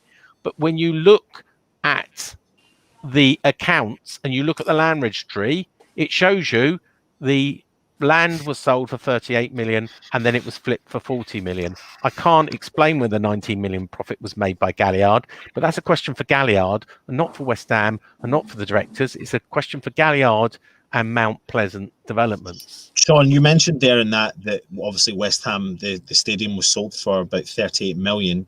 And some of that money was paid up front. How early up front was that money paid? Myself and you, Nigel, had a conversation before we started. Yeah, I think it was like 2013, some of it. I believe it was at the end of 2013 or early 2014 when the sale was announced, and that is when it was done. So people have to bear in mind, because a lot of people think 2016 when we moved is when we sold the ground. All the values were done back in. Now I'm not a property developer, so I don't know if land was worth more or worth less. But the fact is that they sold it and then managed to secure, I think it was something like 50% up front, because a charge was put on the ground once the sale was made by the prospective owners. Yeah, so Bowling Phoenix actually put a charge on, if you look at the Accounts and Companies House, they put a charge on the property, Bowling Ground, to say, we own a share of this. It can't be sold without... And someone flagged up there basically saying what I said was rubbish about the social housing and whatever. Galliard Homes actually had models built. They did marketing and they did other things. I attended 2 meetings that were public consultations that were in the school next door to the ground in this regards. That was Galliard Homes. So Galliard's claim that the 2 million profit was for their expenses, because they actually produce modelling of how the ground would be laid out. I went and viewed the modelling. I've got photographs of the models themselves, actually, of when I was at the public consultation meeting in the school next door to the bowling opposite Castle Street. So that was the big problem at the time, the reason why Galliard in the end pulled out. And the fact I know that is because Galliard did a development in the Royal Docks area of Newham, where they bypassed the social housing and paid the fine to Newham, because they worked out it'd save them money paying the fine to Newham than it would be to actually put the social housing in and devalue the properties. It's a big deal though, receiving half of that money back in 2013. When I heard that, that money's been and gone before you. It did. But West Ham were in money trouble back then, weren't they? Yeah, they were. Yeah, they were. So chasing old I like that. What's happened to most of the stuff in the bowling ground? Most of it's in Nigel's shed. Well, obviously, most of the stuff in the bowling ground was sold off at auction. Not all of it. If you're a director of the company, you could get the bowling gates withdrawn from the sale. Yeah, and put in your garden. But there you go. And actually, the money that they made from the auction, I think, was declared in the accounts. Yeah. It wasn't a lot, was 2016 and 17. No, it wasn't a lot. Yeah. No. Anyway, let's move on from that. Look, I don't know how they made 19 million, but that's for Galliard and not a West Ham question. Yeah. So the move to the stadium, look, the promise was that the move to the stadium would make us a lot of money, right? And that's why we're moving. So in this slide, I've removed the farewell season because it was an exceptional year. And when I say an exceptional year, we sold more tickets, we put up the prices, we sold more merchandise in that farewell to bowling year than any other year, and therefore it was disproportionate. So I've based on the revenue in the previous year, the penultimate season, so 2014-15. Ticket revenue at the bowling ground was 20 million quid that year. A retail was 7 million. It's a club shop. And the commercial activities, hospitality and sponsorship was 14.5. Now, if we look at 2019, ticket revenue, as we saw earlier, is 27.5. So that's up 7.5. Retail is 8.5. So that's up $1.5 million. And the big one is commercial activities and sponsorship, 27.5. Now that's up 13 million. So what is it worth to us? If you take away the TV income and everything else, it's worth around £22 million a year in income from moving to the London Stadium. Now Nigel's going to go, well, sponsorship might have come and you might have done this and let me that. do my bit then. Go on then, do your bit, Nigel. What Sean hasn't taken into consideration now, when you look at commercial activities, mainly sponsorship, it raises it up.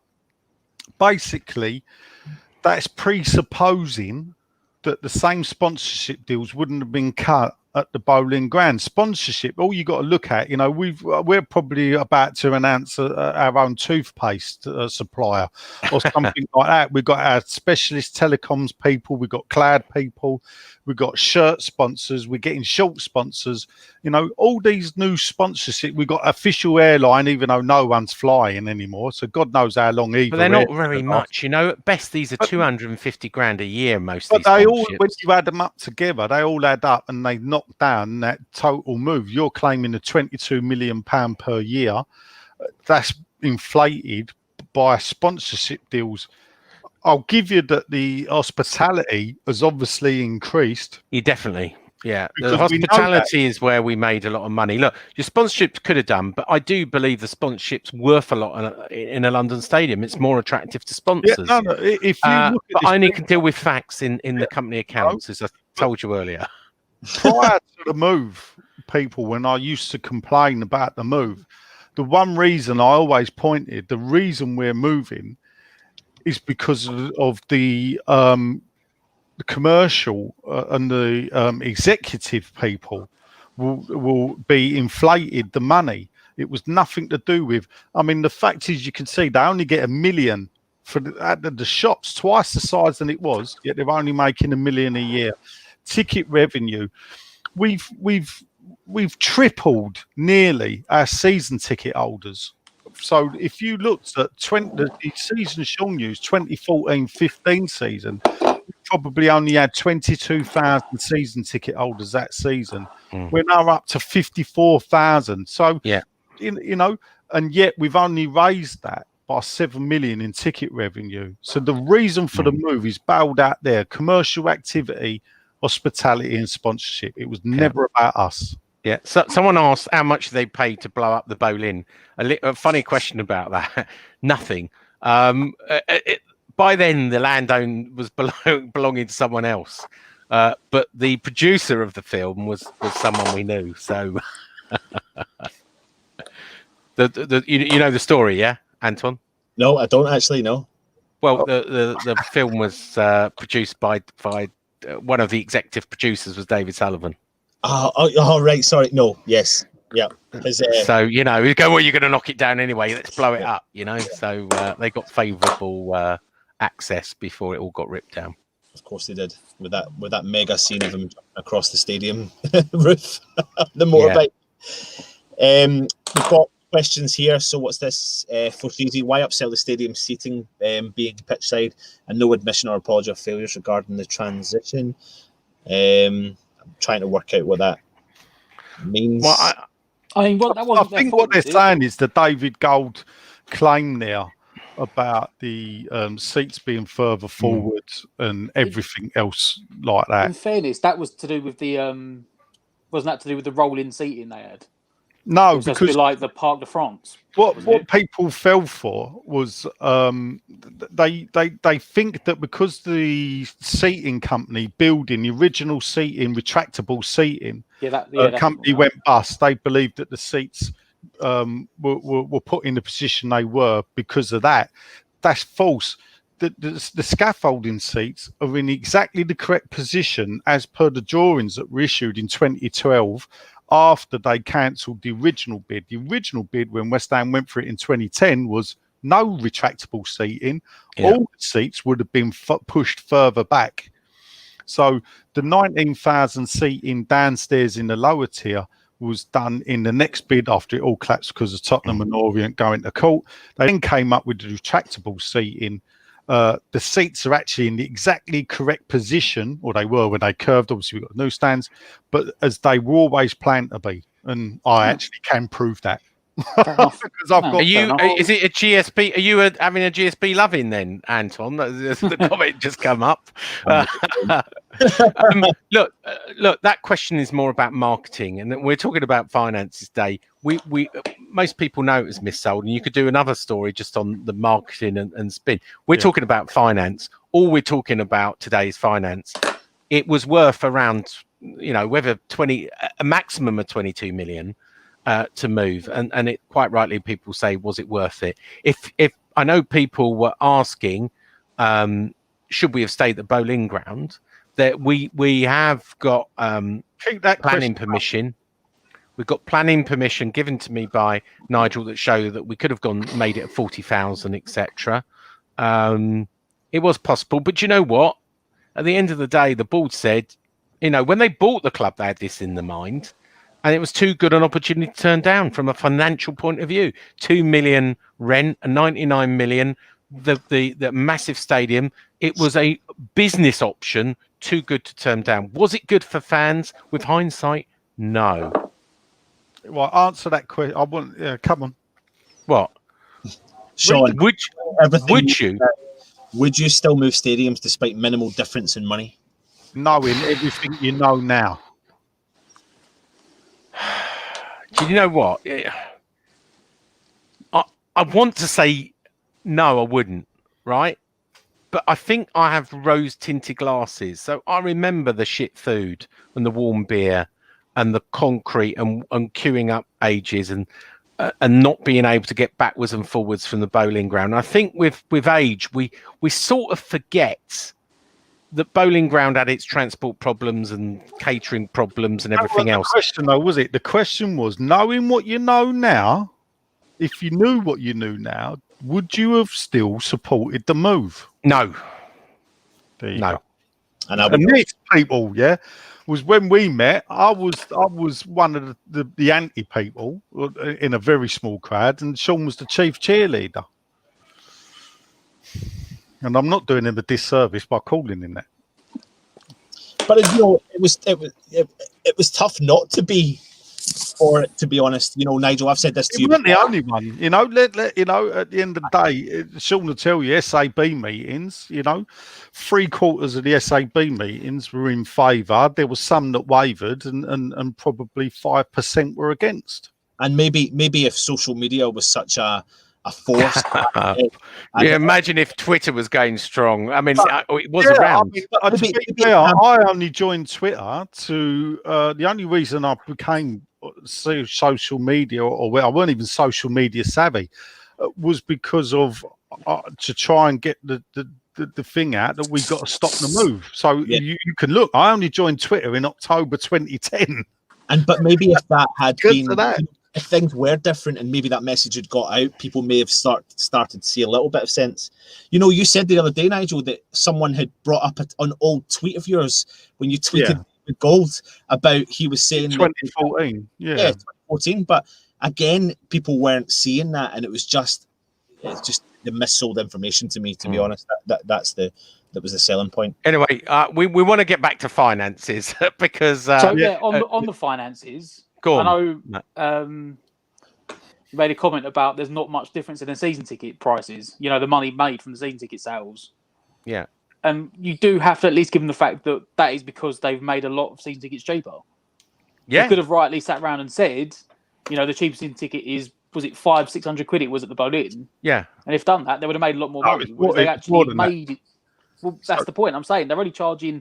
I still only pay £300 a year for my ticket. Yeah, but the reason for that is, so if you take the banding at Upton Park and replicate that in the London Stadium, and people laughed at me when I said this, so you're band 5. So if you sat back row behind the goal on the Bobby Moore stand, the equivalent seat at Upton Park would have been in the Tesco's on the Barking Road opposite the chip shop.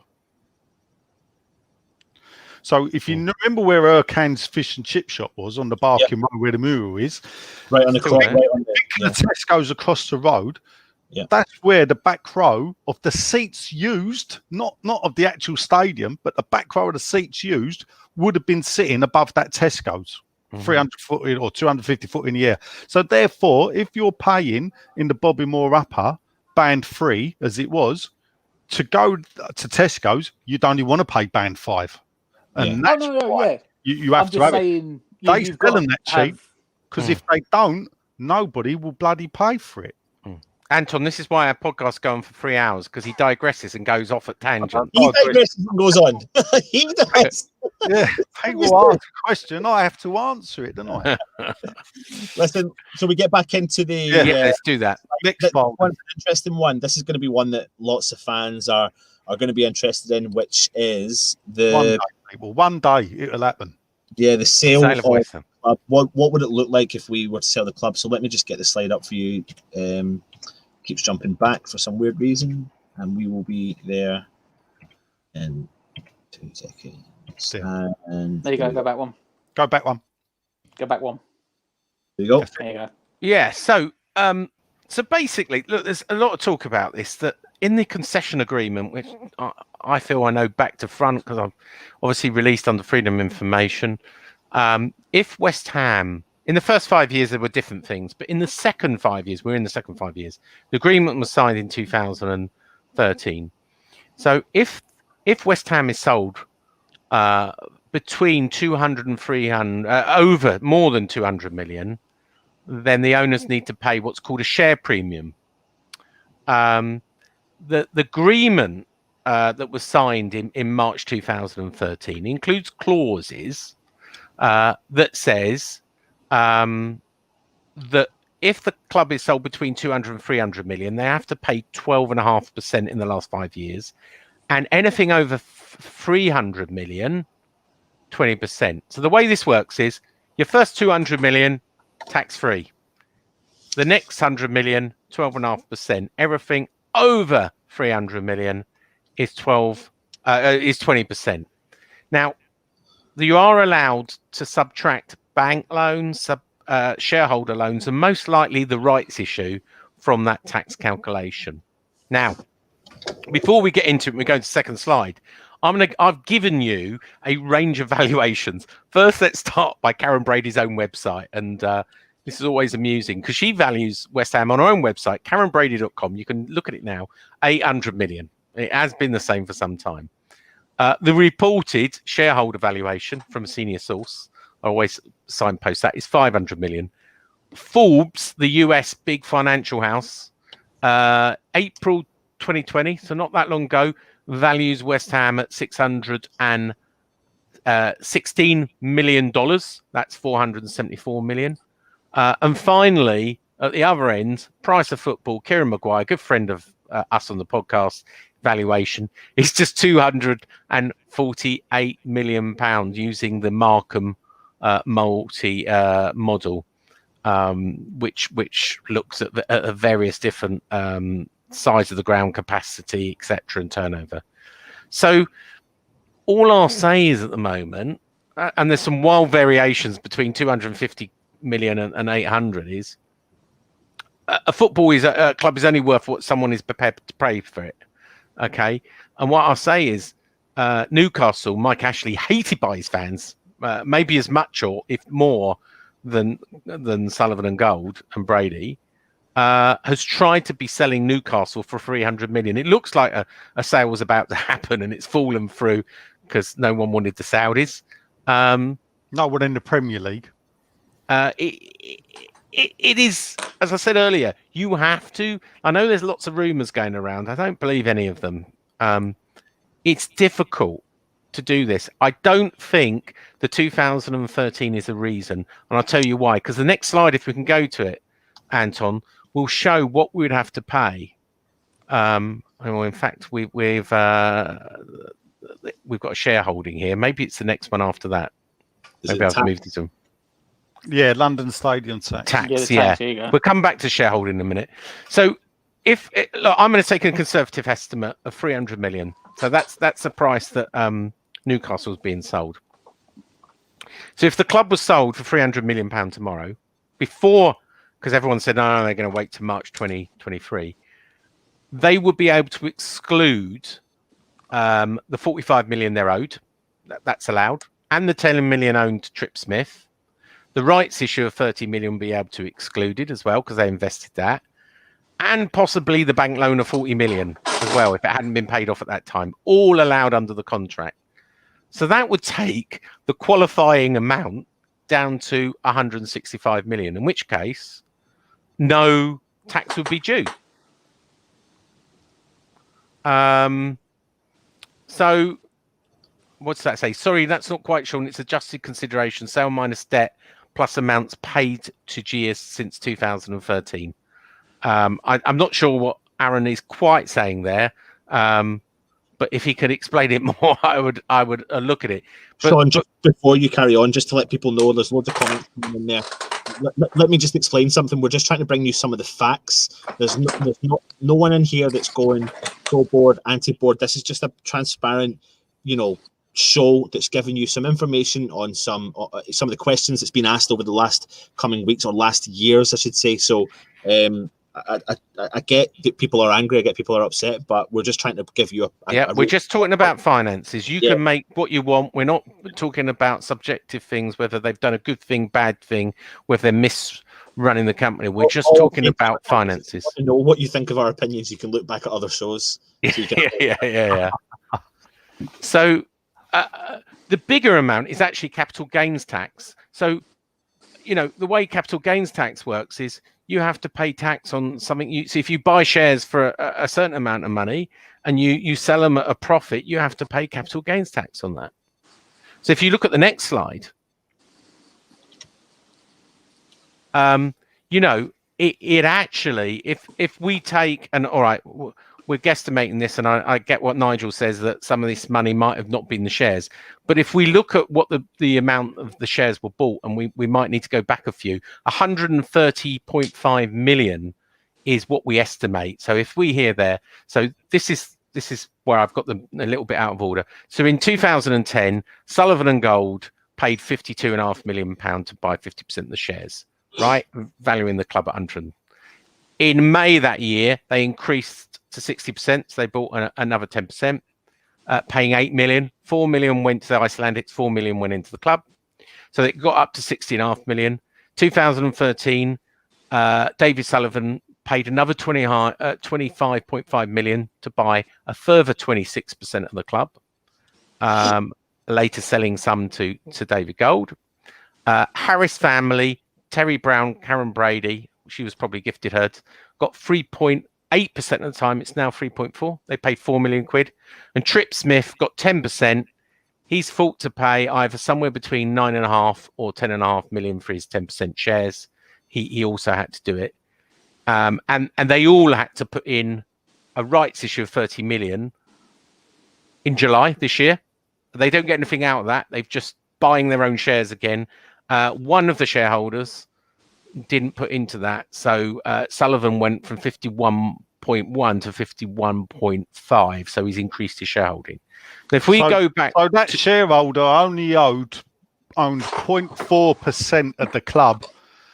So if you look at the Harris family, like Terry Brown and Karen Brady, I'll leave you to make your mind up who's the minimal shareholder there and who didn't put the money in. So if we go to the capital gains tax again, so we need to go 2 forward. Sorry, I mucked up the slides, Anton. So it means if I mean they could have capital gains losses that they could offset these, but looking at this is the one where it would really cost them the tax. If it's sold for 800 million that Brady say, they have to pay 20% tax on the profit, which is 134 million. 500 million, which is the one they would have to pay 74 million. 350 million, it's 44 million. And if it's 300 million, which is the more realistic one, it's still 34 million.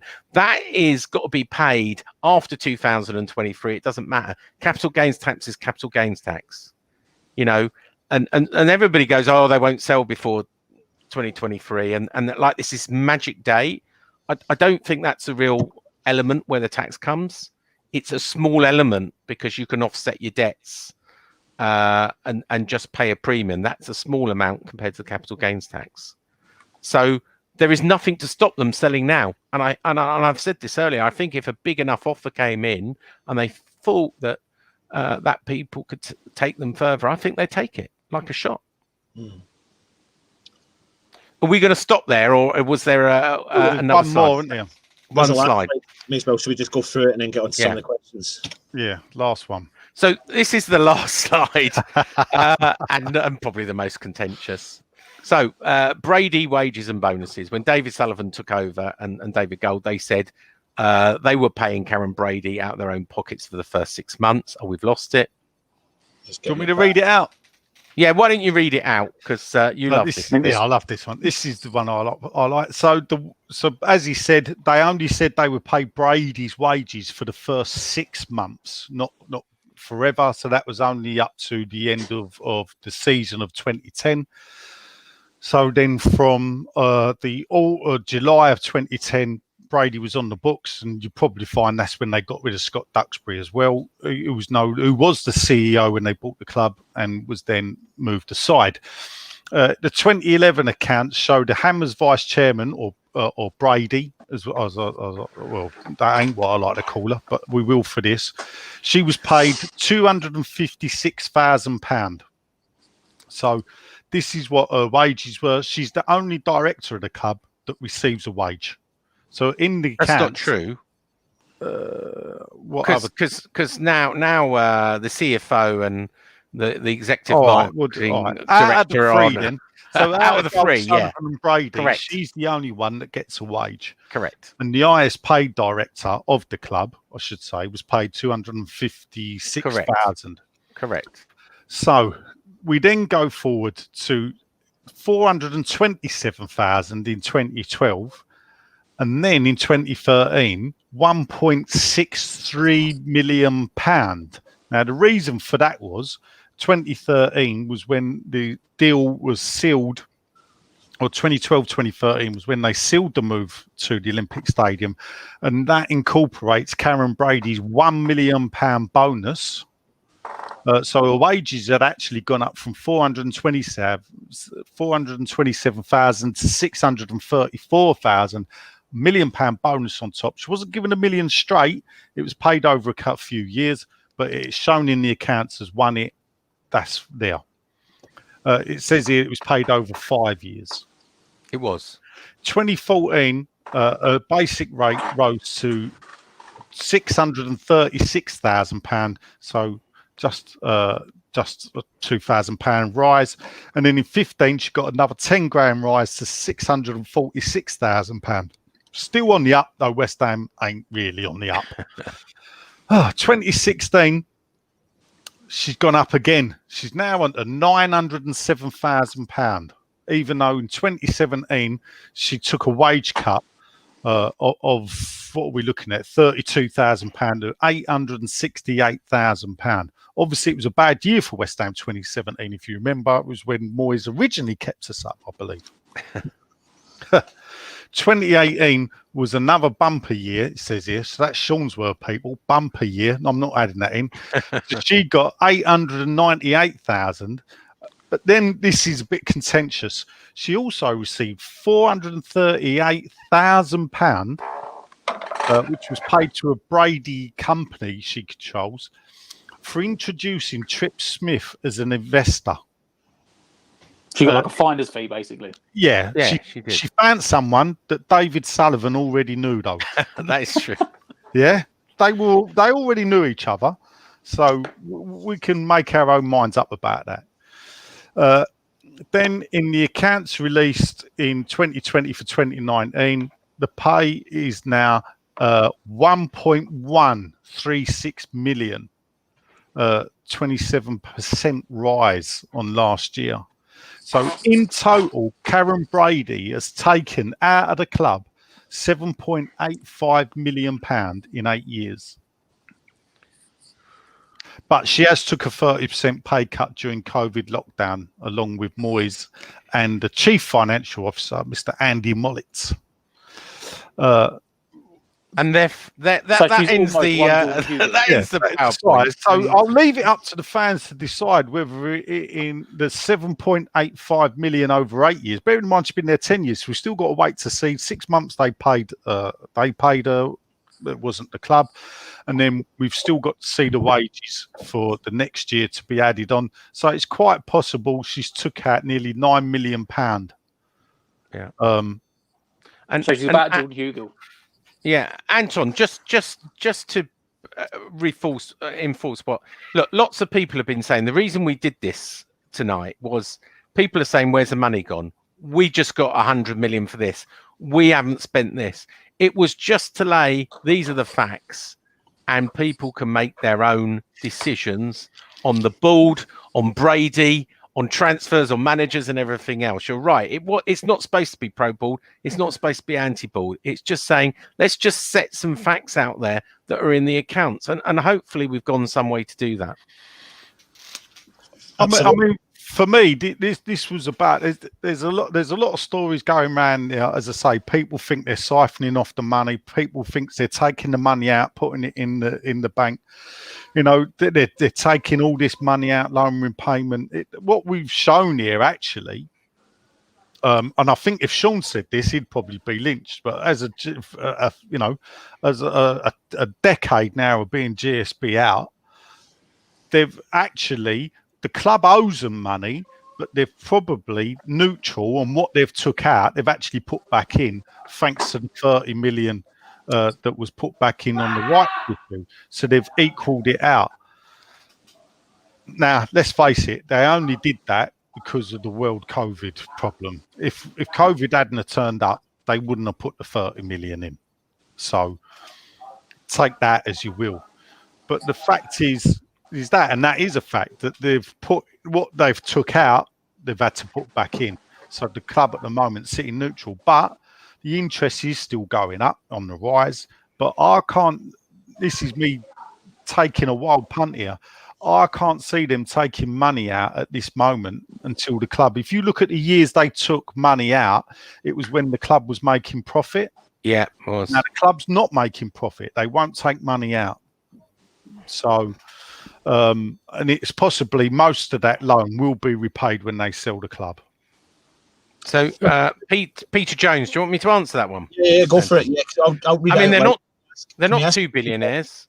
Only Sullivan's a billionaire, and actually, interesting story. Now, actually, if you take the share ownership of Sullivan away, he's not a billionaire either. He's only a billionaire.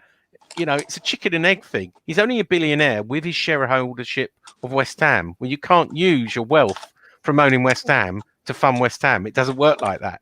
So, you know, if it's valued at 500 million by the Sunday Times, then, you know, he's 1.1 billion. Actually, he's a multi-millionaire. Don't get me wrong, he's still 900 million, but most of that's in property.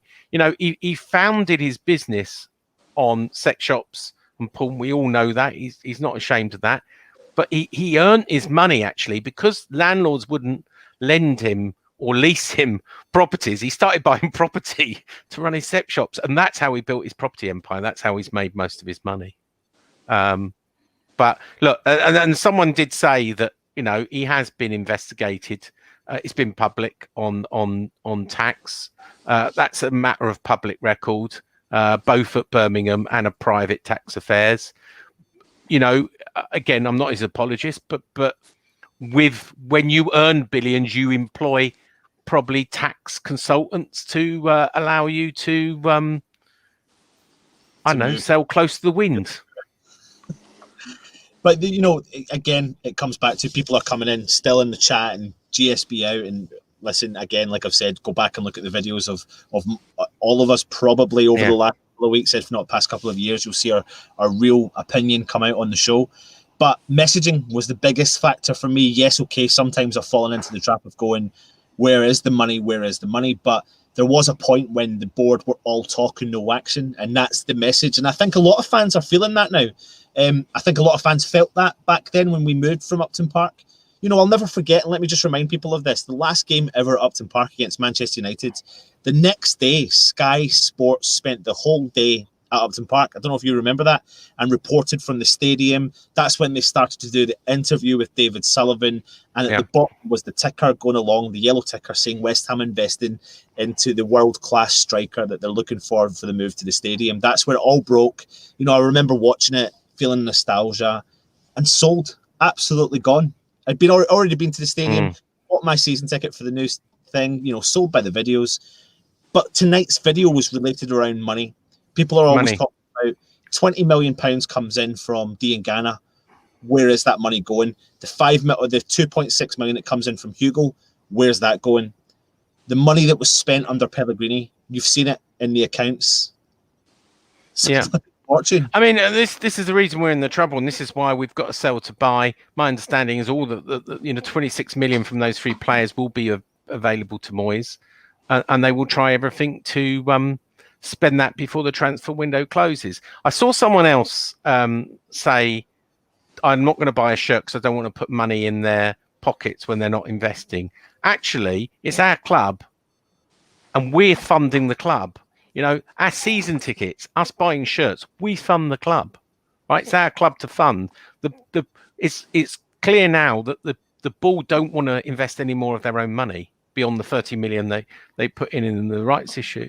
So actually, when you say, I'm not going to renew my season ticket, I'm not going to buy a shirt, I'm not going to spend in the club shop, it doesn't really hurt the board. It hurts us because it means we're in more financial trouble. And we're, it becomes self-perpetuating. I don't have comments coming in there saying, here comes the agenda to spend. I don't think it's an agenda to spend. I think there's a genuine, okay, there's fans out there that are maybe wanting to bleed the owners dry, which by bleeding the owners dry potentially will that drive them out though? Well, it might not, but it will affect the club that we love and want to be successful. Someone asked me, and I'll do a straight question. Someone said, do you think it's time to go? I totally agree that and someone's just said there, no, it does not hurt the board, Sean. No, it doesn't. I totally agree that if a fair offer comes in, a proper valuation, let's take Forbes, let's try and be independent. A Forbes valuation of 475 million comes in of a fit and proper owners that haven't borrowed the money or anything else. I don't want Glazers or anyone else. Then I would absolutely say it's time to go. You've taken the club as far as you can. Time to move over. Get your life presidency. Get your seat like Terry Brown in the director's box. Sell the club. Move over and let someone else come in.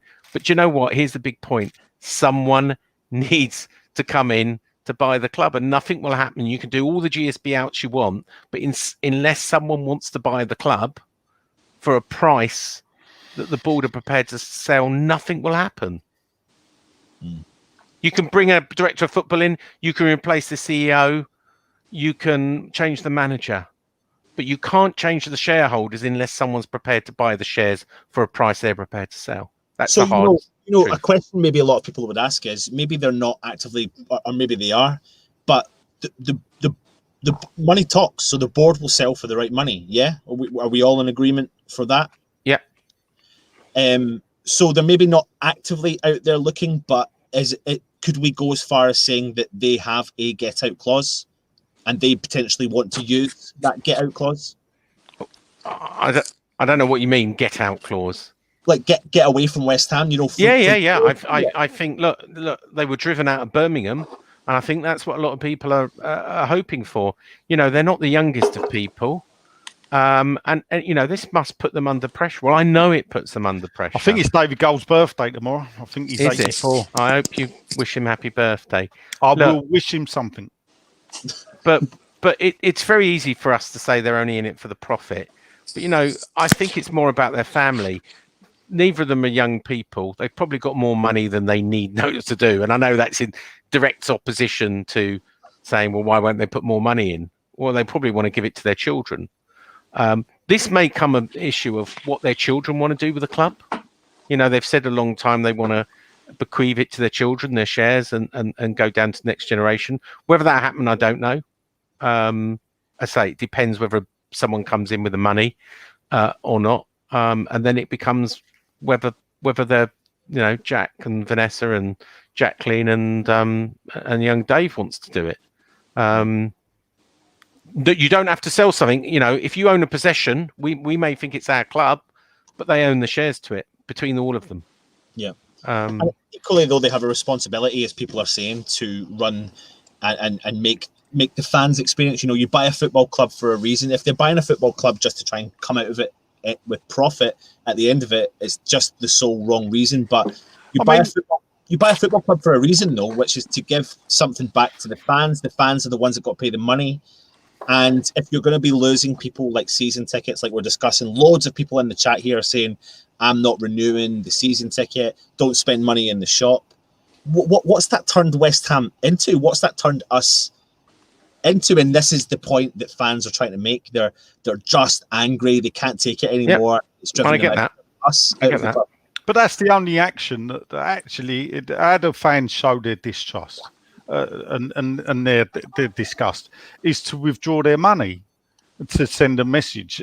You know, it's a bit hard for me to say that because, you know, I ain't going to withdraw my money. They get less out of me than they ever that will.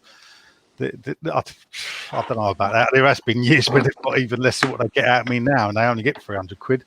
But so that's another story. It's still 300 quid, though, nice. Oh yeah. So, but believe me, they you know, before they used to get more money out of me. But what for me, I hope people will get out of this is, for me, the facts bury them without having to come up with wild theories, without having to say, oh, they're money grabbers, they've taken all the money out of the club. For me, this shows they haven't taken the money out of the club. They're just incompetent at running the club. Yeah. The actions, everything David Gold said, or sorry, everything the senior source put out that he gave to Jim White to repeat about why they sold Diagana technically was true. They failed to acknowledge their part in all the mistakes previously. And that's how we've got to this part. It's easy to say he's the only player they bid. We are overloaded with players that can play wide. You know, we didn't want to sell him, but at the end of the day, if he's the only one that bid and we need defenders, we do need defenders. He was the only one that's bid for. We are covered in wide areas. Yeah, all true. But how we got to that position, as we've just shown you with these accounts and everything, is year after year, they've made mistakes. And it's all built up. And also, I'm sure we'll all agree, even Sean, they oversold the move in their desperation to get the people on side, to not listen to people like me. They oversold it.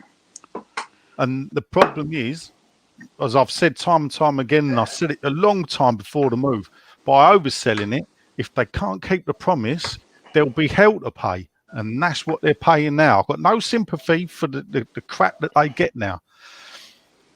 I'd like to think they realise now that the fan base is predominantly against them, that it's time to start putting into place the mechanisms to sell a club. You don't sell a club overnight, and you generally don't sell a club now in 3 to 5 months.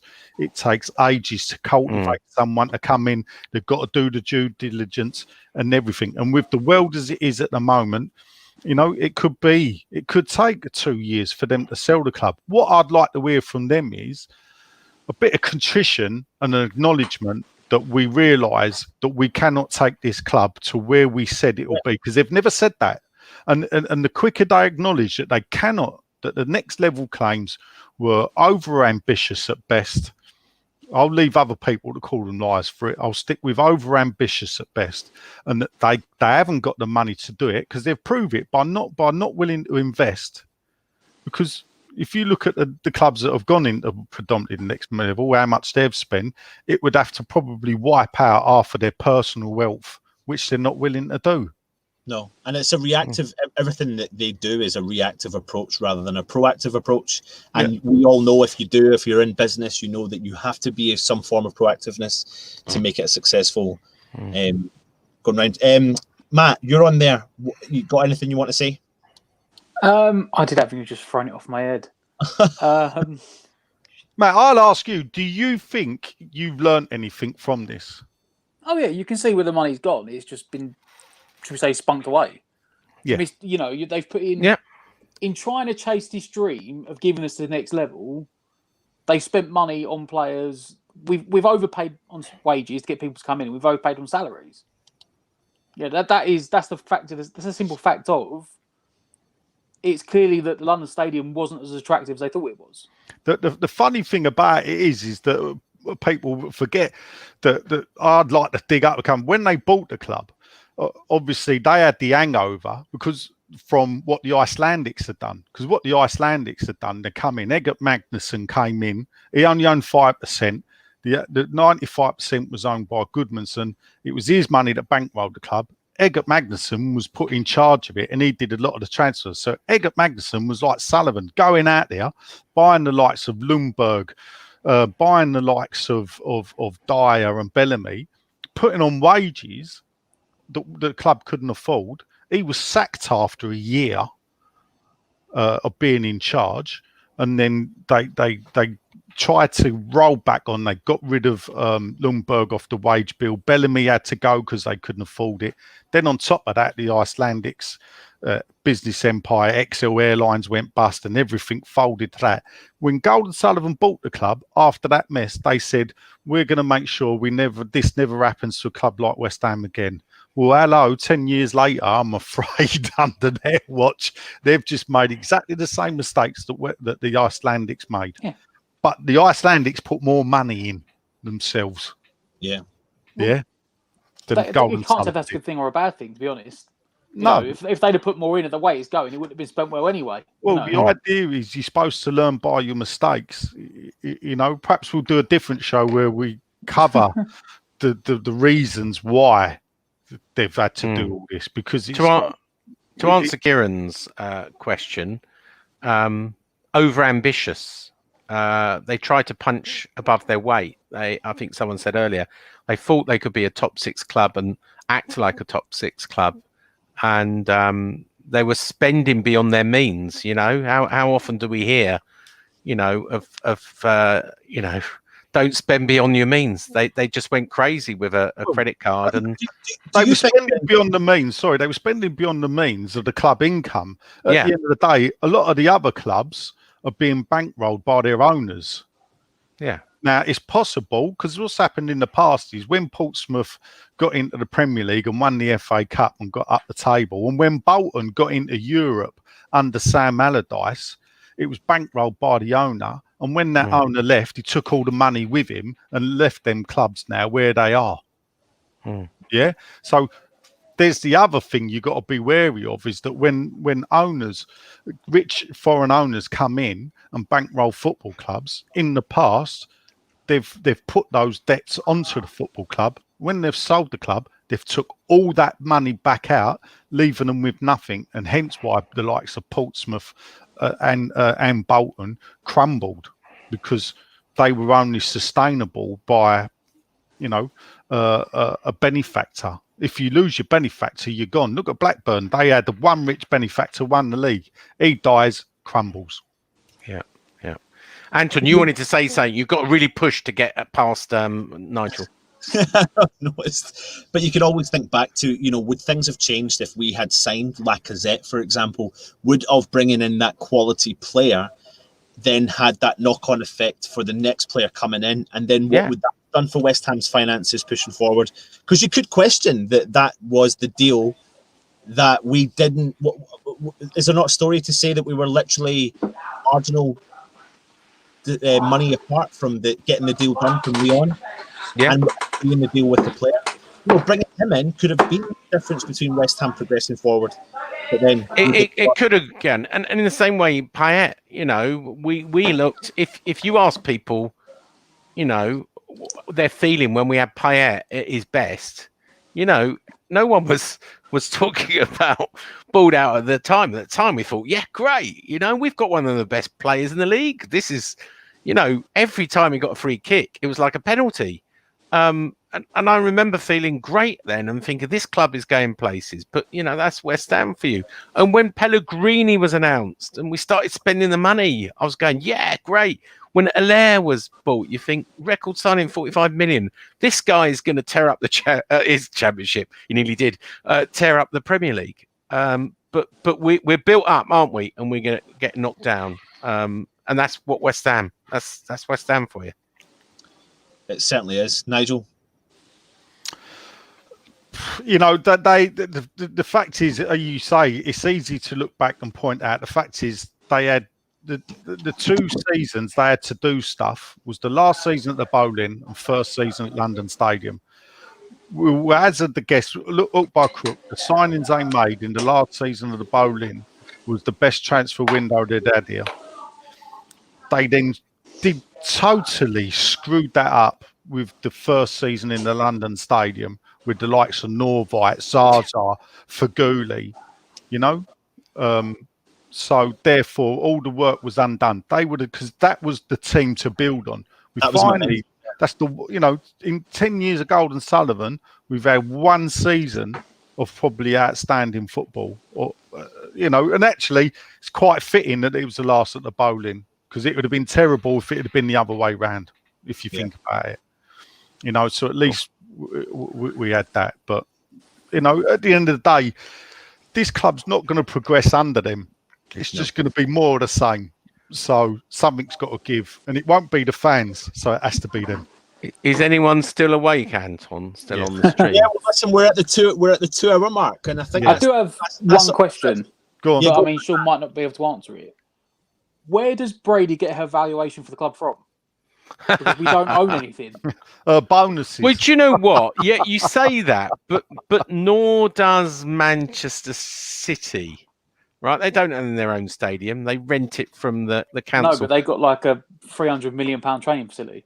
No, but We've what got like Man a £2 City million do, training facility. which, as I said, is Man City control the stadium. They do control the stadium, but what my point is, and you can ask Kieran Maguire this from Price of Football, not owning the stadium is neither here nor there. You can still value a club without owning a stadium, and in fact, a lot of unscrupulous owners actually put the stadium in a different company and rent it to their club. But anyway, I don't know where Brady got the 800 million from, but she put it on a website and she hasn't changed it in like, I don't know, 5 years, and it's still there to this day. But let's be honest, it ain't worth 800 million. Let's just be completely. And I'm not sure in today's markets it's worth 500 million.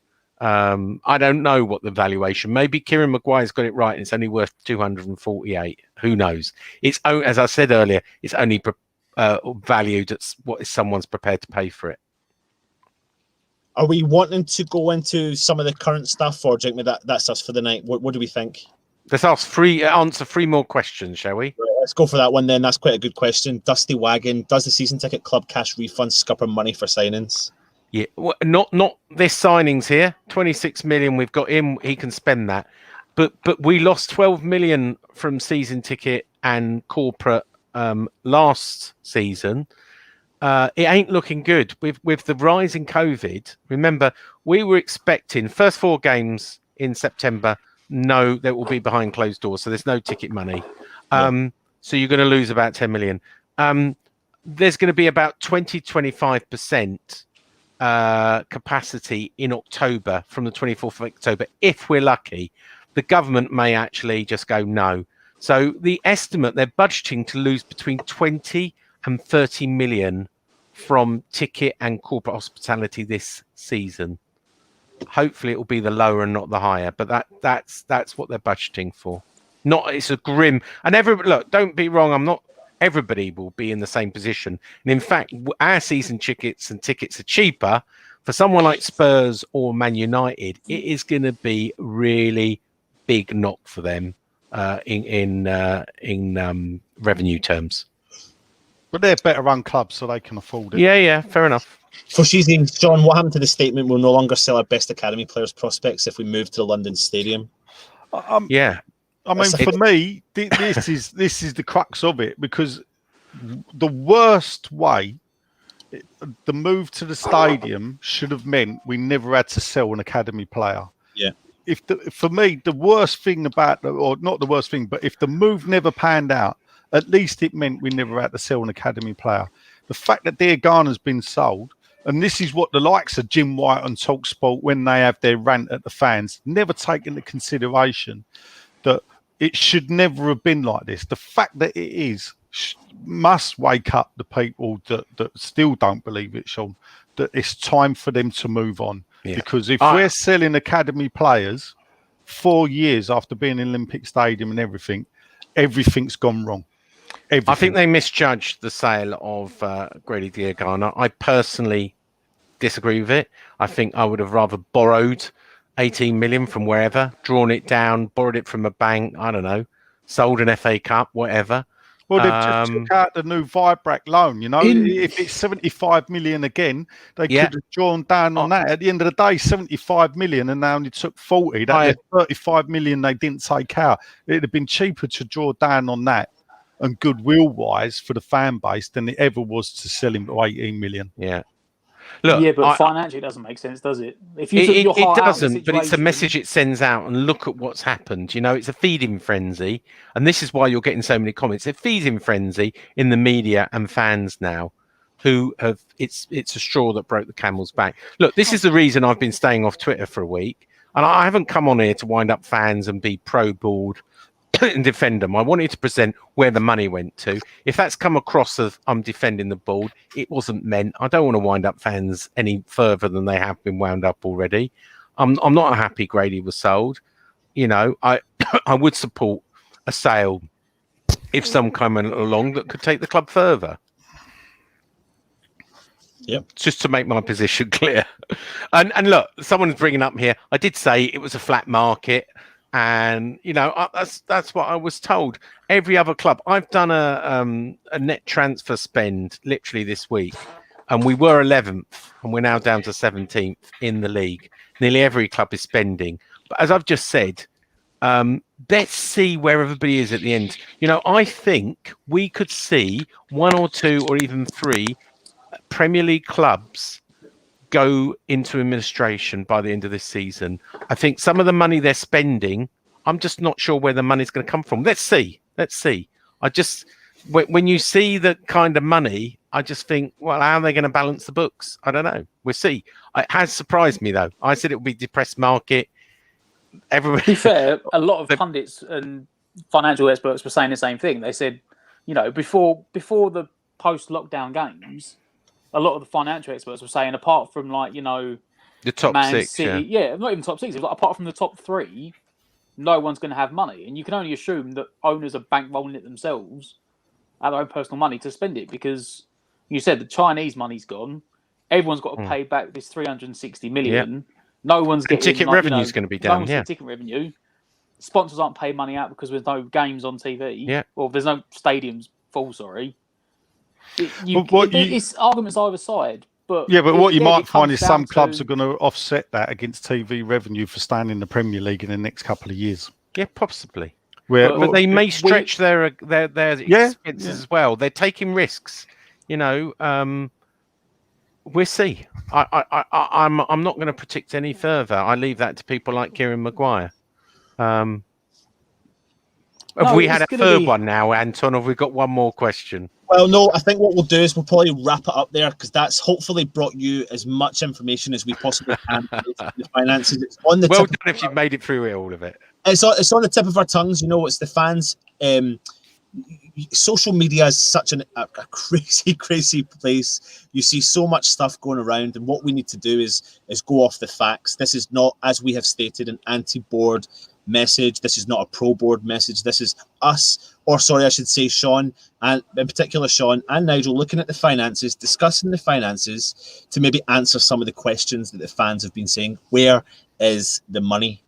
And what we do now know is that we've been told that Moyes has been promised 26 million from the 3 sales that have taken place that will get reinvested back into the squad. You make your own decision as fans who are watching this channel, whether you're Gold, Sullivan, Brady out, or as Len says, Brady out. Consistently says it.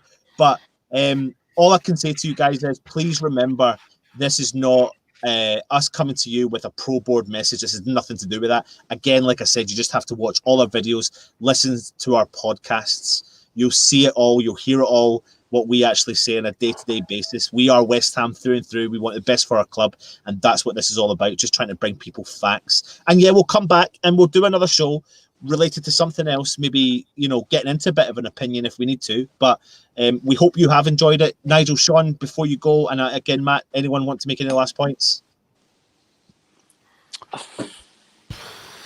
No, just the reason why me and Sean sat down and discussed the show last week, why to do it. I went to Sean and said, I think this needs doing to try and get across to fans that, to put the facts out rather than there's so many people. Sometimes misinformation gets put out by people and they pick up on that. And the fans think, oh, because they've said it, that's true. And then it becomes almost, more urban myth. Urban myth. It becomes the truth when actually it's not. At the end of the day, the fact is that they've put so much money into the club. They took money out in interest and loan repayment, but the 30 million rights issue that they've put back in actually is them putting back in the money that they've took out. So. Yeah. The big I'm not sure everybody wants to know, and I'm not sure everybody listens or wants to, but it is what it is. Absolutely. Thanks for inviting us on, and I'm just going to do this to upset Nigel. Come on, you irons. He hates that. He hates it with a passion when anyone does it. Isn't that right, Nigel? Listen, guys. Pretty out of towners. Thank you. Thank you for tuning in. Make sure you subscribe to the channel. Make sure you hit the thumbs up or thumbs. Do what you want. It's your opinion. Get the comments in once the video stops. Let us know. We'll try and answer them. We'll try and get the guys, Nigel, Sean, Matt, myself, to jump in the comments once it's come, because maybe people will want to do it. So what's this here? Sorry, I've just had to top channel lads. How does a sweaty sock become a hammer? Only buzzing. And yeah, Nigel, Sean, Matt, thanks for joining us. Extra large, by the way, whoever asked what size my shirt is. I've trimmed it. Extra, not it used to be extra large pre-COVID. It's extra large. Since the holiday, the Isle of Wight. Videos coming this week. We've got previews, watch-alongs, all that malarkey. And I've been Anton, he's been Nigel. Up in the corner's been Sean. Beside me has been Matt. And this is Iron United. Come on, you Irons.